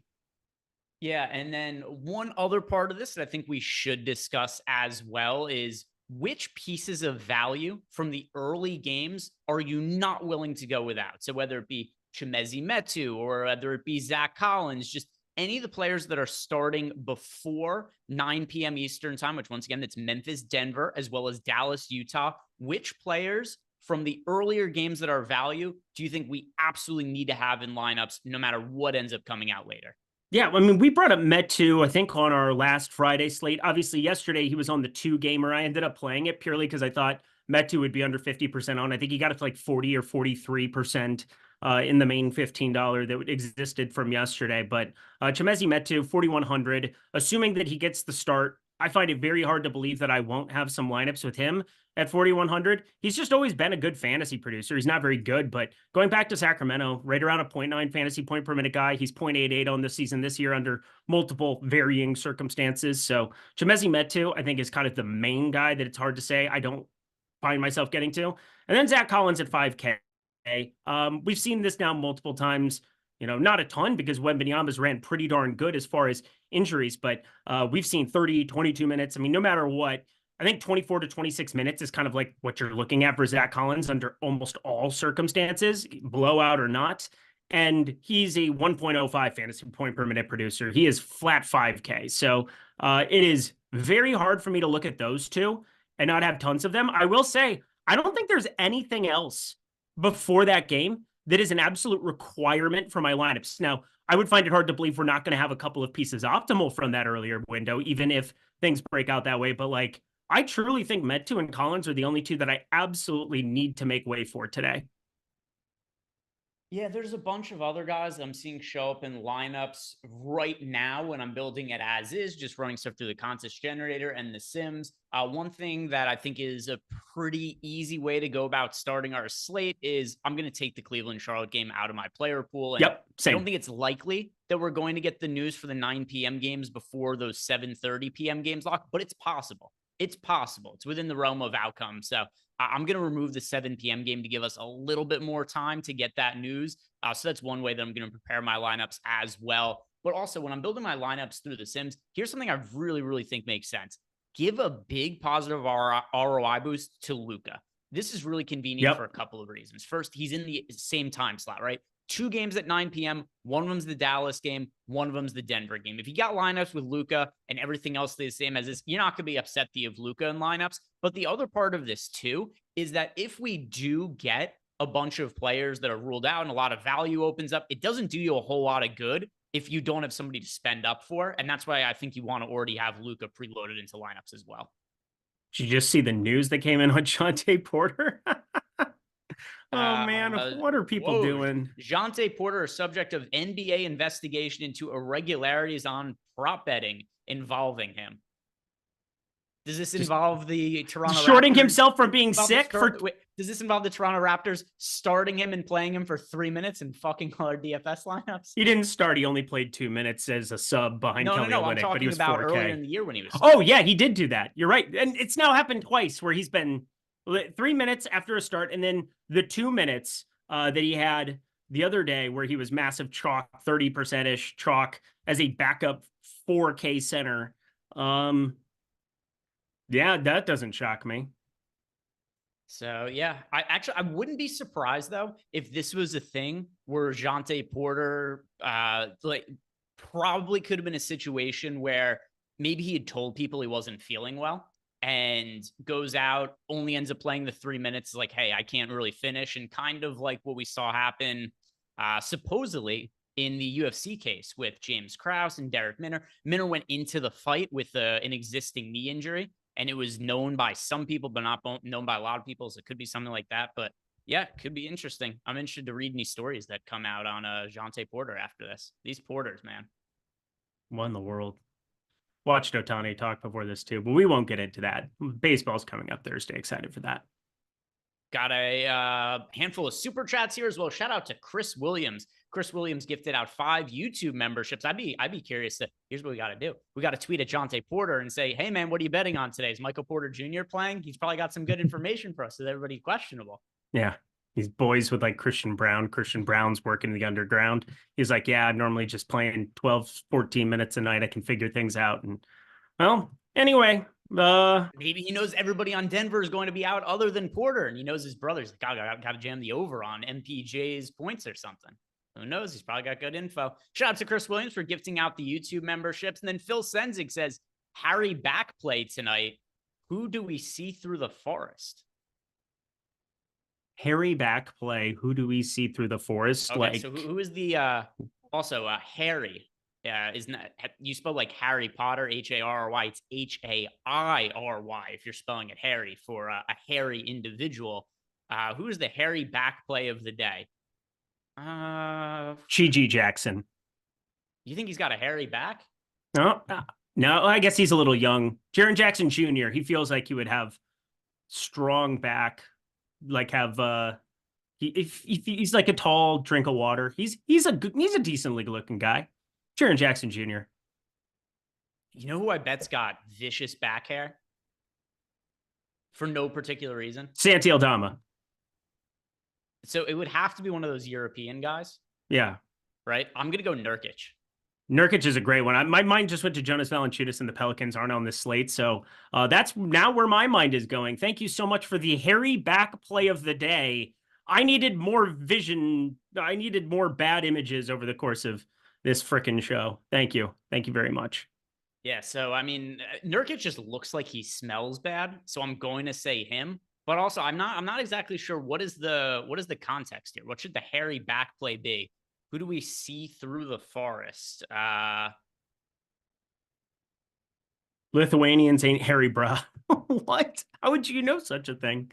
Yeah, he's done field research. He knows. Oh man. Okay. It's like a lot of hours at the sauna. It's like hanging out with. After watching 1,800 videos online, he's come to the conclusion that it's just not a hairy people.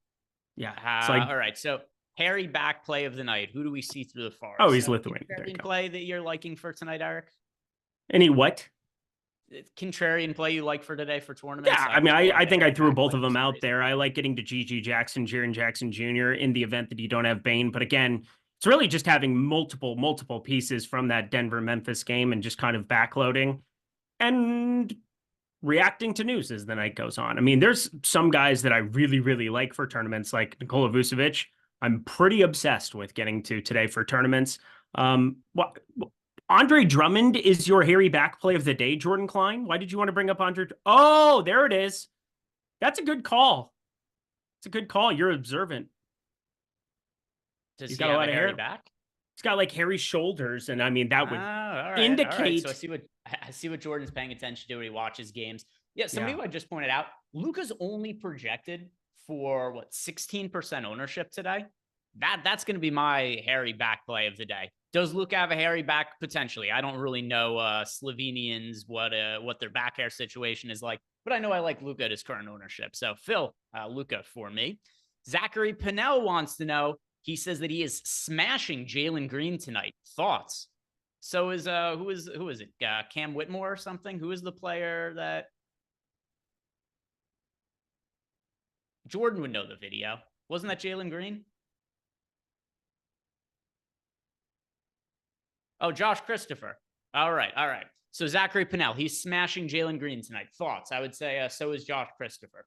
Other part of the question is, should we be getting to Jalen Green today? His price point has come up quite a bit, has it not? Yes, it sure has. But there's listen. I know that Jalen Green is just playing absurdly well, which I love. He's so hot right now. My most fun players to watch. I would love for him to break out and become a star. I'm very light on the idea that he's going to be more expensive than $8,800 going forward. I would agree with that. Also, who's the chick he's having a kid with? Is it Larsa Pippen or who was it? I have no clue. It's like an older Jordan Klein. You definitely know this one. I know it's an older lady. She's a nice lady. Google, find it. Okay, find it. Thank you. Jalen Green, is he somebody that you're interested in getting to? No, he's not. A little too expensive for me. A little bit too expensive. Yeah. And generally, this is how I'm kind of looking at players' price tags. If somebody's on a big upswing, right? They've been playing really well as of late. I'm going to look at their salary and I'm going to say, is this player going to be more or less expensive than this price tag going forward? Because you want to know, are you buying high on somebody or are you buying low when you're rostering at their salary in DFS? And I believe this is the just the ceiling that we're going to see of Jalen Green as a fantasy producer. And that's not even a knock on him. He's been somebody who for the last week is like averaging 55 fantasy points or something like that. But I just think this is the best we're ever going to see him play. It's not anything against him. He's just playing absurdly well. Yeah, out of his damn mind. Next question is from Chris Albers. He wants to know, what are the highest minutes that we think Malachi Flynn could get today? So we're banking on a blowout there, right? Very much so. Obviously, is he going to come out early? Yeah, he'll show up in that first rotation. Or like the first sub in, if you will. They got rid of Ramsey. Because I thought I saw that news because they didn't take his second 10-day option. That was over on Basketball Monster. I can see him getting up to 25 minutes in a blowout. Yeah, I think 25 is a good number. I'll even go I'll say 26 if you really, really want to get to him to try to be really, really different. Go ahead, but like you got to get everything else right too, and that feels like a pretty damn thin basketball play to me. So, sorry for the Detroit side. Going over here, Metu, Troy Brown. Sasser's going to play like 30 and a half minutes, 25 and a half against the Knicks. Sure, go ahead. So keep in mind that not only do you, and the easy part of this is, will the game be a blowout? Like, I think probably more likely than not a 17-point spread that the game is going to end up being a blowout. But don't forget, you need Malachi Flynn to also outscore any potential value plays that could open up later. So in terms of Malachi Flynn, if you have him in a lineup or two, that's all right. That's acceptable. I wouldn't go too heavy on Malachi Flynn, though, Chris. I have him in 3% of my lineups right now, though. He's projected for 6% ownership. So a little bit. I forgot what team he played for a second. So that should tell you how many Detroit. He's in of mine, which would be 0. Yeah. Yeah, he is on the Detroit Pistons there. Spreads for this slate are sort of outlandish in terms of the fact that we've got, I can't remember ever seeing a slate like this before. Yeah, go ahead. I mean, I know Dallas, Utah has gone from 7.5 to 7, but like one game, 6 or less, everything else double digits, 7 of 9 double digit spreads. What are we doing here?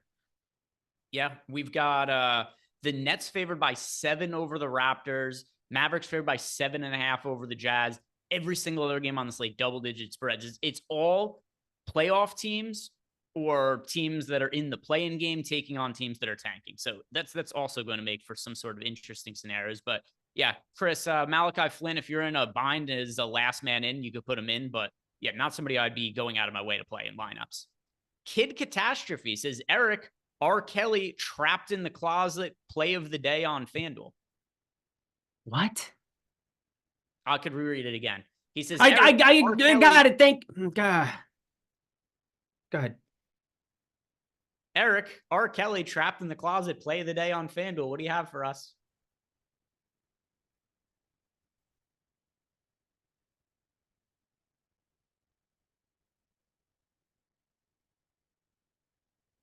Who's going to just break out and set your lineups aside on FanDuel? Right? Who's that guy who's the guy who's going to liberate your lineups on FanDuel? Jordan Poole. I mean, it's kind of the same answer for me on FanDuel as DraftKings. 17% ownership on Luka. We should be jamming Luka on FanDuel and DraftKings. Jordan thinks he is so funny and cheeky sometimes. It's just outrageous to me. Why don't you like Jordan?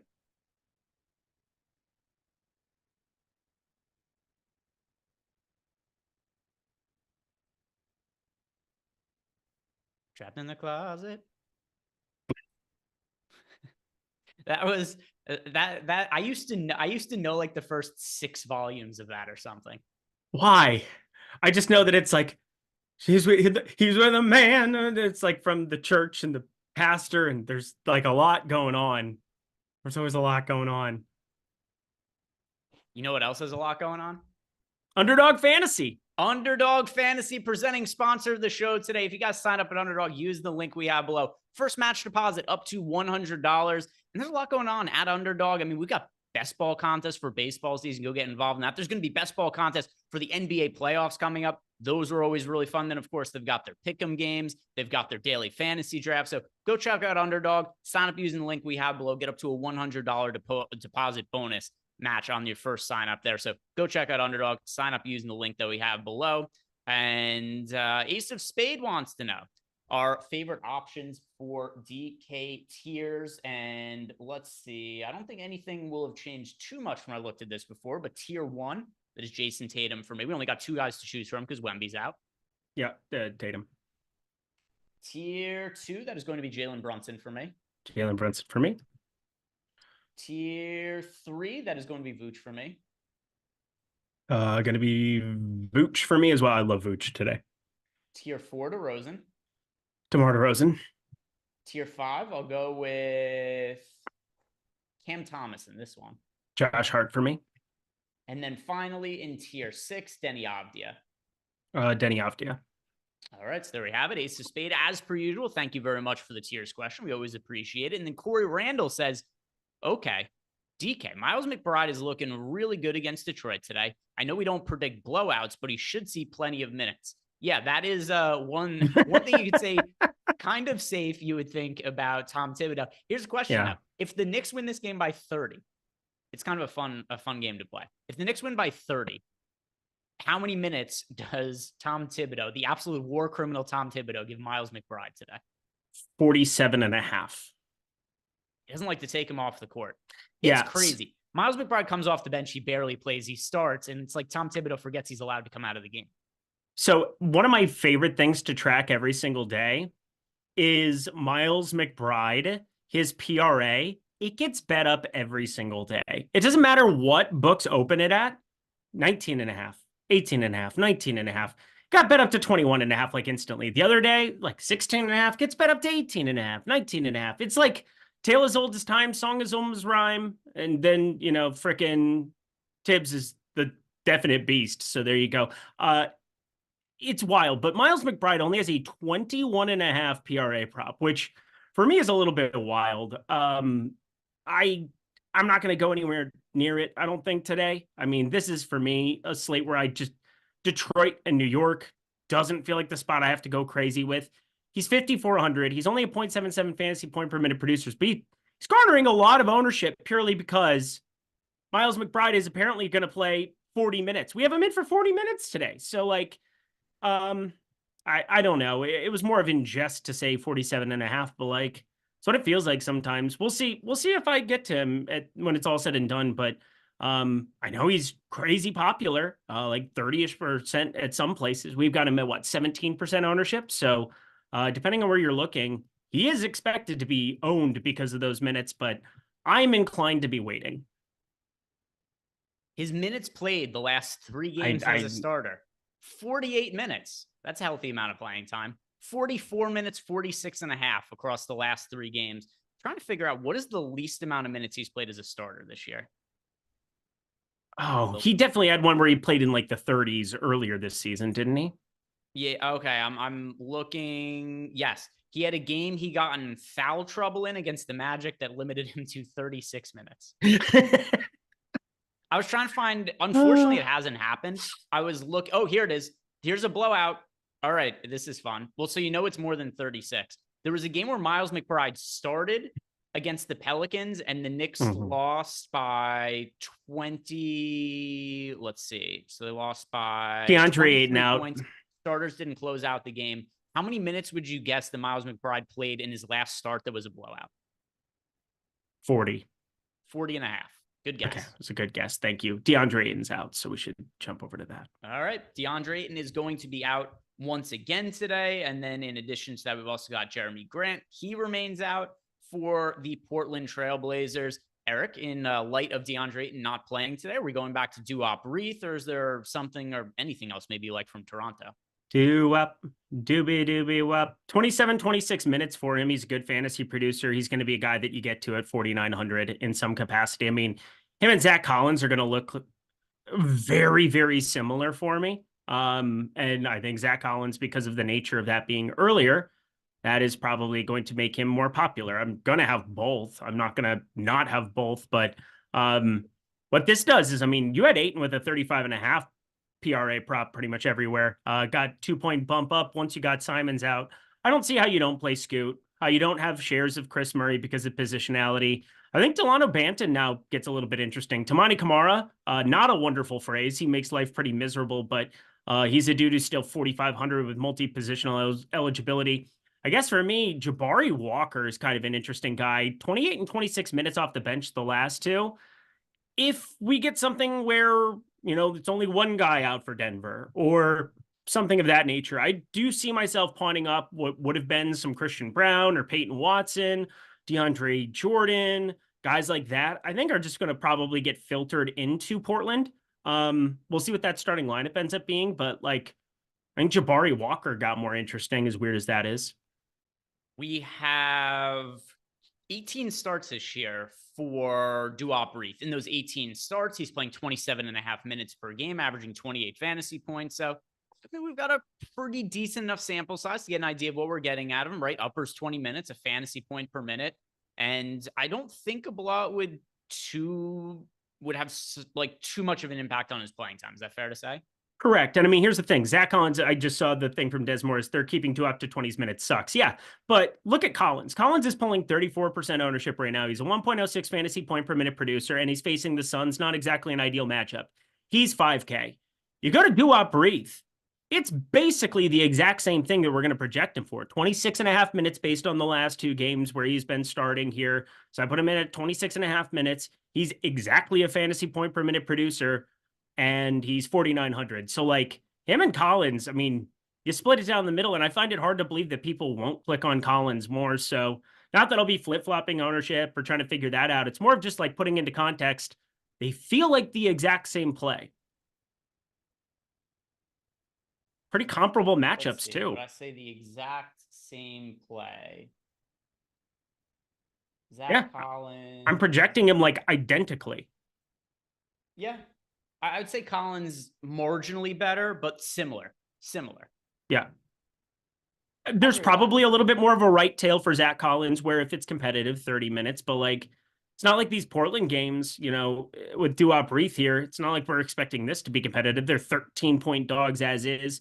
So same kind of a thing you're running into for the matchup for Zach Collins against the Suns. Both teams that are defensive minded, slow it down type pace. And, Denver, that was a competitive game. The Clippers one was semi-competitive as well there, but I don't think you're going to run into 22 or 24 minutes for Duop or even blowout scripts. So it's also awesome knowing you're not getting like a true five. You're going to get Jock Landale more than likely down there in the post for Houston. Don't have Jabari Smith to deal with the suspension. So I don't know. It feels pretty similar to me. Yeah. Nope. I don't think that's a bad comp at all. I tend to agree with you on that. And I do think Reith should be projected probably for ownership somewhere around 20-ish. And I'm just kind of looking at the other players on the slate and just kind of making an educated guess. But like mid-20s projected ownership, probably going to be coming to Duop Reith. And then I assume Zach Collins' ownership is going to drop a little bit in light of this as well. C. Moss, Reith or Fernando? It is Reith for me by a lot. Fernando is not going to be somebody. I mean, Fernando has got to have a lot of deals go his direction. One, you just need the absolute eternal blowout. Two, more than 22, 23 minutes seems difficult for him in just about any situation. He was a guy dealing with back spasms. 26, he did get up to against Charlotte, but for me, just based on our projections, one facing Boston here, one getting a decent front court matchup, it's definitely going to be Reith by a lot for me. And DraftKings took away the power forward eligibility to Bruno Fernandes. Correct. He never sort of existed. He hadn't played a single minute at power forward in like 4 years. I was looking it up the other day with EMAC when we were doing the show, and still they're like, no, power forward eligibility. They did rightfully remove that from him, which changes his outlook a little bit there in terms of the flexibility to get him into spots. Einsteinian wants to know, is LeVert a reasonable pivot off of Josh Hart? I hate the start time for Karis LeVert. I do not want to play him in the first game of the night. I can't. Yeah, and I mean, this could be that Josh Hart thing that we ran into last time. Remember, we both faded the first game. Josh Hart plays 47 minutes, 48 minutes, and puts up a crazy triple-double and had like a mid-60 burger, and you absolutely needed him at like 2%. But this is not that slate. This is not that slate. And if I remember correctly, because he did have an absurd game that slate, he was 1% owned. And even though he scored, it was something stupid like 65 fantasy points at his price point. If I remember correctly, there was only 2 lineups in the top 10 of the flagship tournament on DraftKings that had him just because he was so low owned. Yep. Where, yeah, obviously it would have been great to have him. But, if somebody has that much of an outlier game and nobody rosters him, it's not like, oh, you needed to have him or anything like that. But anyway, first game of the slate, I'm not interested at all in Karis. I'm with you. I'm not with you playing him. Chuck Woody, our friend from the other day, whose name that you very eloquently pronounced correctly, and he gave you big props for it, is back. Says, how do you exclude a game from your pool? Yeah, so for me in the contest generator, I just go to the filters. I go by team. I search the Cleveland Cavaliers first.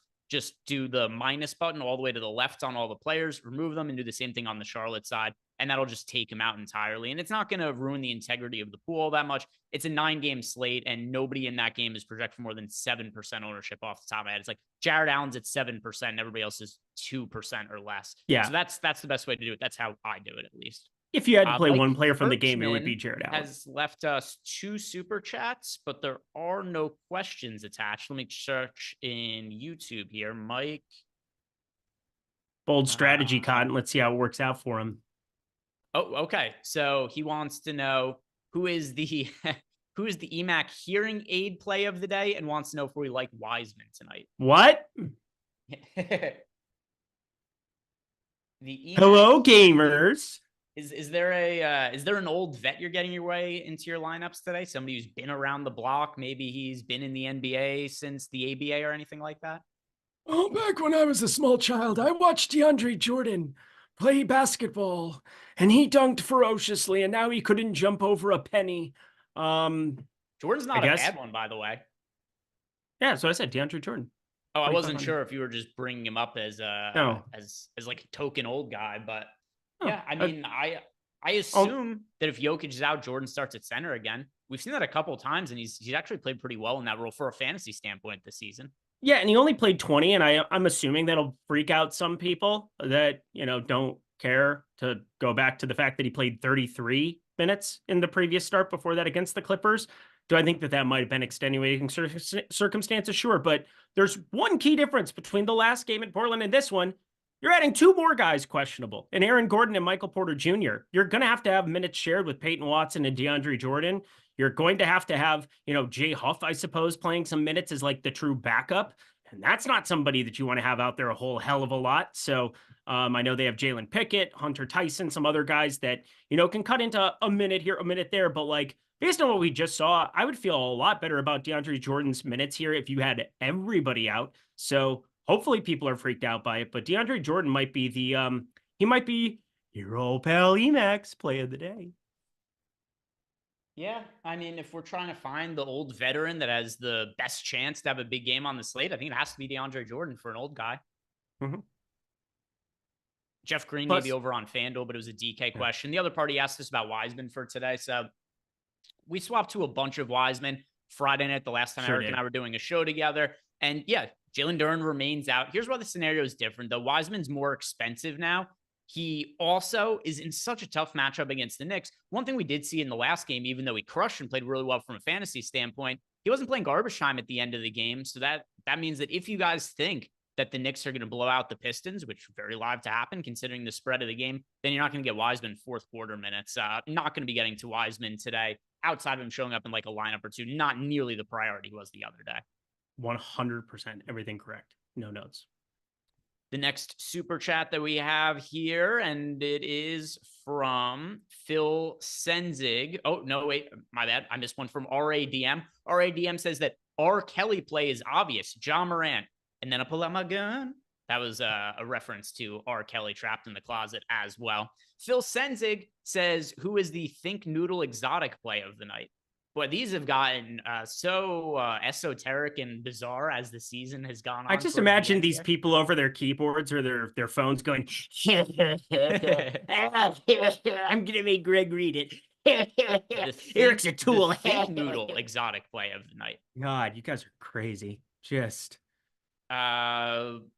Christian Brown, which is covering multiple angles here. He is very exotic. Christian Brown, Phil Senzig. Because you got to think, because the Think Noodle exotic play of the day, it's maybe who's an exotic play that we have to think about a little bit, right? I guess that would be Christian Brown benefiting if everybody gets ruled out from Denver. Gray wants to know, is Doo-Wop a jock pivot on FanDuel? Jock Landale? Why would we pivot?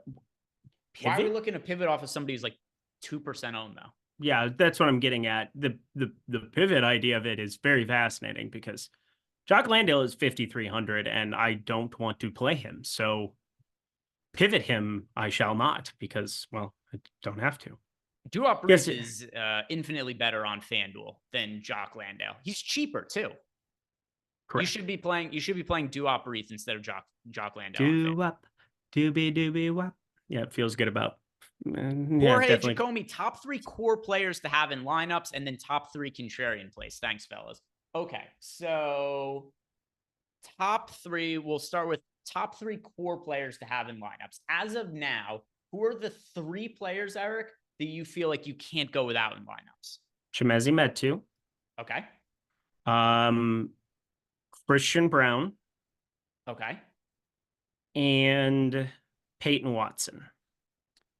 It is as things stand. No, not Peyton Watson. Sorry, Reggie Jackson. That's what I was spacing. As things stand right now, I'm going to go Metu, Collins, and Luka. As things stand right now.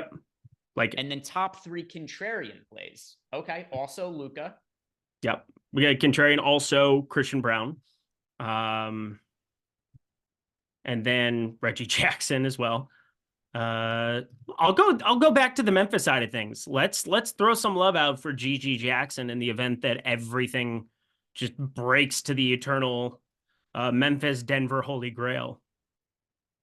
Next question that we have here, and by the way, Luka is a contrarian play. Like Luka's ownership on this particular slate is kind of crazy to me. Cheers, Brew. DK cash strategy with these 4:30 games. So him calling it 7:30, some high owned players, but not sure if he can keep flexibility for later. For cash games, if you're leaving your lineups open for the final game on the slate, that's a little bit much to do in cash games. Here's the players that I absolutely think you should be playing in cash. So like play Metu in cash, play Zach Collins in cash. Let me look at some more of the start times. Who are the players starting at 8? All right, so I would say play Scoot Henderson in cash for now and Duop Reith as well. Love. Those games lock at 8, gives you a little bit more flexibility. Better chance we get the news at 8 for those 9 p.m. games. That is correct. Ben P, thoughts on a contrarian option for FanDuel high stakes? All right, contrarian option for FanDuel high stakes.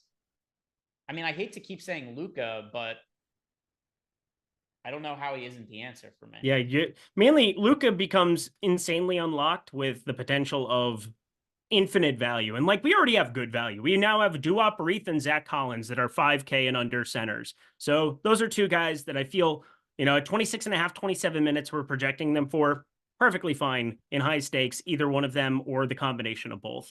And then the forwards, I mean, you have Christian Brown, you have the potential of Michael Porter Jr. and Aaron Gordon being guys that are out there without Jokic or Jamal Murray, basically just having the other spots open to you. So I do like that, where, finding ways onto Luka, hoping you have all this value unlocked and you don't have any sacrifices in your lineup, because then you just want the raw points of Luka. Like 55, 60 from Luka still works out for you in a pretty prominent way.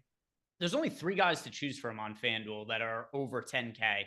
Well, 4, because we got Luka, we got Jokic, we got Tatum, we got Murray. I'm pretty hesitant to say Jokic right now. I think he's more likely to sit than to play, which is going to eliminate him for me. And then I just strongly prefer Luka to Tatum and Murray, particularly when you consider that on this slate, I think a lot of value is opening up at some point, and that's where it's going to be even easier to get to Luka. People might look at Luka and be like, oh my God, you need X amount of fantasy points from a $12,800. But the reality is, if it's easy to pay up for him because a bunch of value pops up, then you just want whoever the pay up option is that scores the most fantasy points if you have all this abundance of value. And I think that's pretty clearly Luka. Yeah, and what just happened for value? Best player for $3,500 or less. Cam Thomas just got ruled out of the absolute clouds. All right, Cam Thomas out for no, as Fry would say, no reason whatsoever. So Cam Thomas is out today, and yeah, he was not on the injury report. That was not expected at all. Dennis Schroeder, hi. God, I don't even know what. It's gonna be Lonnie Walker at 3,400, and we're gonna have to deal with this shit. Oh, I don't want to, but we absolutely have to look at Lonnie Walker.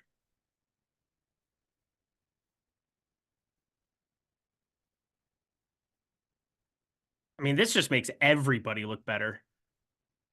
They're, of course, playing Toronto, which just makes it all the more appealing. First guy off the bat, Dennis Schroeder, the assist rate. If you were able to jump on 6.5 assists for Dennis Schroeder earlier in the day, congratulations, go receive your prize. That's going to look really, really good. Cameron Thomas is somebody who obviously played with the ball in his hands, crazy amount of usage, 30.2% usage that now needs to get diluted. I'm on the under a 17.5 PRA for Dorian Finney-Smith. That doesn't feel good, but this obviously gives him a bolster to his minutes. But the main guys, Mikal Bridges, we got to think sub 7K Mikal Bridges looks really, really good at shooting guard, small forward. He's a guy who's traditionally a fantasy point per minute dude. He's on that crazy streak of playing every single game. He was in for 36 minutes as is. And they're favorites for a reason, and that would be mainly they have guys like Mikal Bridges. And with Cameron Johnson on the shelf here as well, Dennis Smith Jr. on the shelf, the next guy for me just has to be looking at the combination of Lonnie Walker or potentially Jalen Wilson. But for me, Lonnie Walker feels like the most locked and loaded tournament upside dude. He's going to get really popular in the next 40 minutes. Yeah, I mean, the next super chat we have here is from Riley Cooper 14, best player for 3,500 or less. I think that's Lonnie Walker now. It is Lonnie Walker now. I assume he starts. I do too. Well, actually, I don't know if he starts. So it's one of those weird things where you have an interim head coach. I've been talking about Keon Ellis, I feel like all day. But like, he wants to play some of these dudes to the point where, he wants to get this job and have the, secure the job. He would play Claxton and DFS and Cameron Thomas and Mikal Bridges tons of minutes. But it would appear that Brooklyn, based off of what we just saw with the Day'Ron Sharp ridiculousness, they're just kind of going to the back of this bench with like Noah Clowney getting minutes, Trendon Watford getting minutes. I get worried that you just don't know what you're running into, but it feels pretty locked and loaded to have another shooter inserted into this starting lineup, and that would make sense to have it be Lonnie Walker. If he starts at 3,400, probably becomes the best piece of value independent of Denver, and probably including Denver on the entire slate. He's a good fantasy performer. The usage is always there when he's on the floor. 24% usage. He's won multiple GPPs for people this season, myself included, where, you just run into this ceiling performance and extra minutes, and, he's going to get popular, but like, he feels pretty unavoidable now, no matter what. All right, let's see. I want to get to our Discord questions. So really quick, Keith Wilson, this is going to be an easy answer. Sam Hauser for FanDuel. Don't play Sam Hauser today. We got Tatum, Brown, Porzingis all playing today. Hauser's back to his normal role where he's going to be coming off the bench and playing, like low 20s minutes. No Sam Hauser today. No, our Discord questions that we have here from our subs. If you guys want to sign up for a Stochastic package using the links we have below, it also is going to get you access to Discord. So if you sign up for the lineup generator package, less than $15, it's going to build lineups for you. Also has our player projection or ownership projections. It also gets you access to Discord where you could ask us questions throughout the night or during the show. Like this question we have from Clintwood83, who wants to already boosting anyone in the Sims for tonight. My most important boost is Luka. I have Luka north of half of my lineups. I gave him a really strong ROI boost. I want to make sure I have flexibility for the late games. And then I'm still going to have to be making more kind of accommodations as we go. But I'm leaving the first game of the slate out of my player pool. And then most aggressive boost going to Luka tonight. You want to have Luka in lineups. Valentina wants to know what players am I boosting? And then what settings are best for the $4 main? Yes. So for the $4 main slate, you want to leave it on the, or sorry, you don't want to leave it. Set it to the setting in between marquee and low stakes. That $4 150 max contest ends up being not quite as sharp as the normal $15. So that's what we want to do. Contest archetype, go between marquee and low stakes. And then as for boost, once again, Luka. Hey, I'm Drew. DK cash game locks. Yeah, so go ahead and lock into cash. Talked about this before, but Chimezi Metu, Zach Collins, and other players should be locking into cash. Scoot Henderson for a little bit late flexibility. Lonnie Walker. As well as Duop Reith. And Lonnie Walker now. Yeah, what's up? Yep. I want him in cash now, too. I'm just throwing it out there. Yeah. Lonnie Walker, I mean, you were saying? Correct, yes. Yeah, Lonnie Walker in cash for sure now. Rico Rod, 1980. If Luka is one of my point guards, who should be the second? For what purpose? So a couple things here. If I'm looking at my overall point guard exposures on FanDuel, the two I get the most of are Luka and Marcus Sasser, but also be prepared. Like, don't think you have to lock these players in. You can't change it later if other news breaks out. But yeah, my two favorite point guards on FanDuel are Sasser and Luka. Floppy Dingus says, if everyone sits on Denver, who are the main priorities, who have the best value at their price points? So this is where it's kind of tricky, right? Because you're just assuming a scenario where all four of the players are out. I don't think if one of them sits, all four of them have to sit. But in the scenario where none of them play, DeAndre Jordan, Reggie Jackson, Peyton Watson, Christian Brown, those guys. 100%. It's so hypothetical right now. It's more of just, again, we're skipping this first game. There's nothing that I feel like you need to have. If you want to have a share or two of Jared Allen, have it. But like, everything is going to be based on the news. Be in the premium Discord. And also, Pick Six is going to be lit tonight. I'm going to be jumping in the premium Discord talking about that nonstop because this is going to be like the most lucrative Pick Six night. I'm just reserving a ton of lineups here as we speak. Hopefully, I can get some more in before lock. Oh, listen, I see 50. Real talk. Greg is the funniest person I have an encounter with on a daily basis. There we go. I'll take that. That is the dumbest thing I've ever heard. No point in your incoherent rambling did you make any sense. I award you no points and may God have mercy on your soul. I see 50 is a good man. Melissa H asked for must plays for cash games, but we've gone over that. Jason 123, is there if you don't play the no pay play of the night? Yeah, for me it's Luka, just because the amount of value I think is going to open up later. Correct. Champino 26, favorite leverage plays at each position on DK. Every Memphis Grizzly, every Denver Nugget potentially. And then I like getting to Chris Murray. This is a dude that I don't think people like to click on. I will very happily click on a 4,300 Chris Murray who plays 39 minutes a night now. Leverage play. Also, this is kind of Joker if he plays. in terms of like actual leverage for the slate, I mean, just backloading your lineup so you're available for late swapping. Yep. I don't think I have a better answer than that. Nope, that's the right way to do it. It's the right answer. The next question that we have in here is from Stokes. He wants to know, how many nets am I getting to?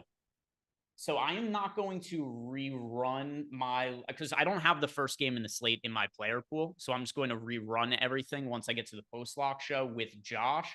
But my assumption on nets that I'll be rostering are DFS, Nick Claxton, Mikal Bridges, Schroeder, and Walker, with Walker being the overwhelming priority. Yeah.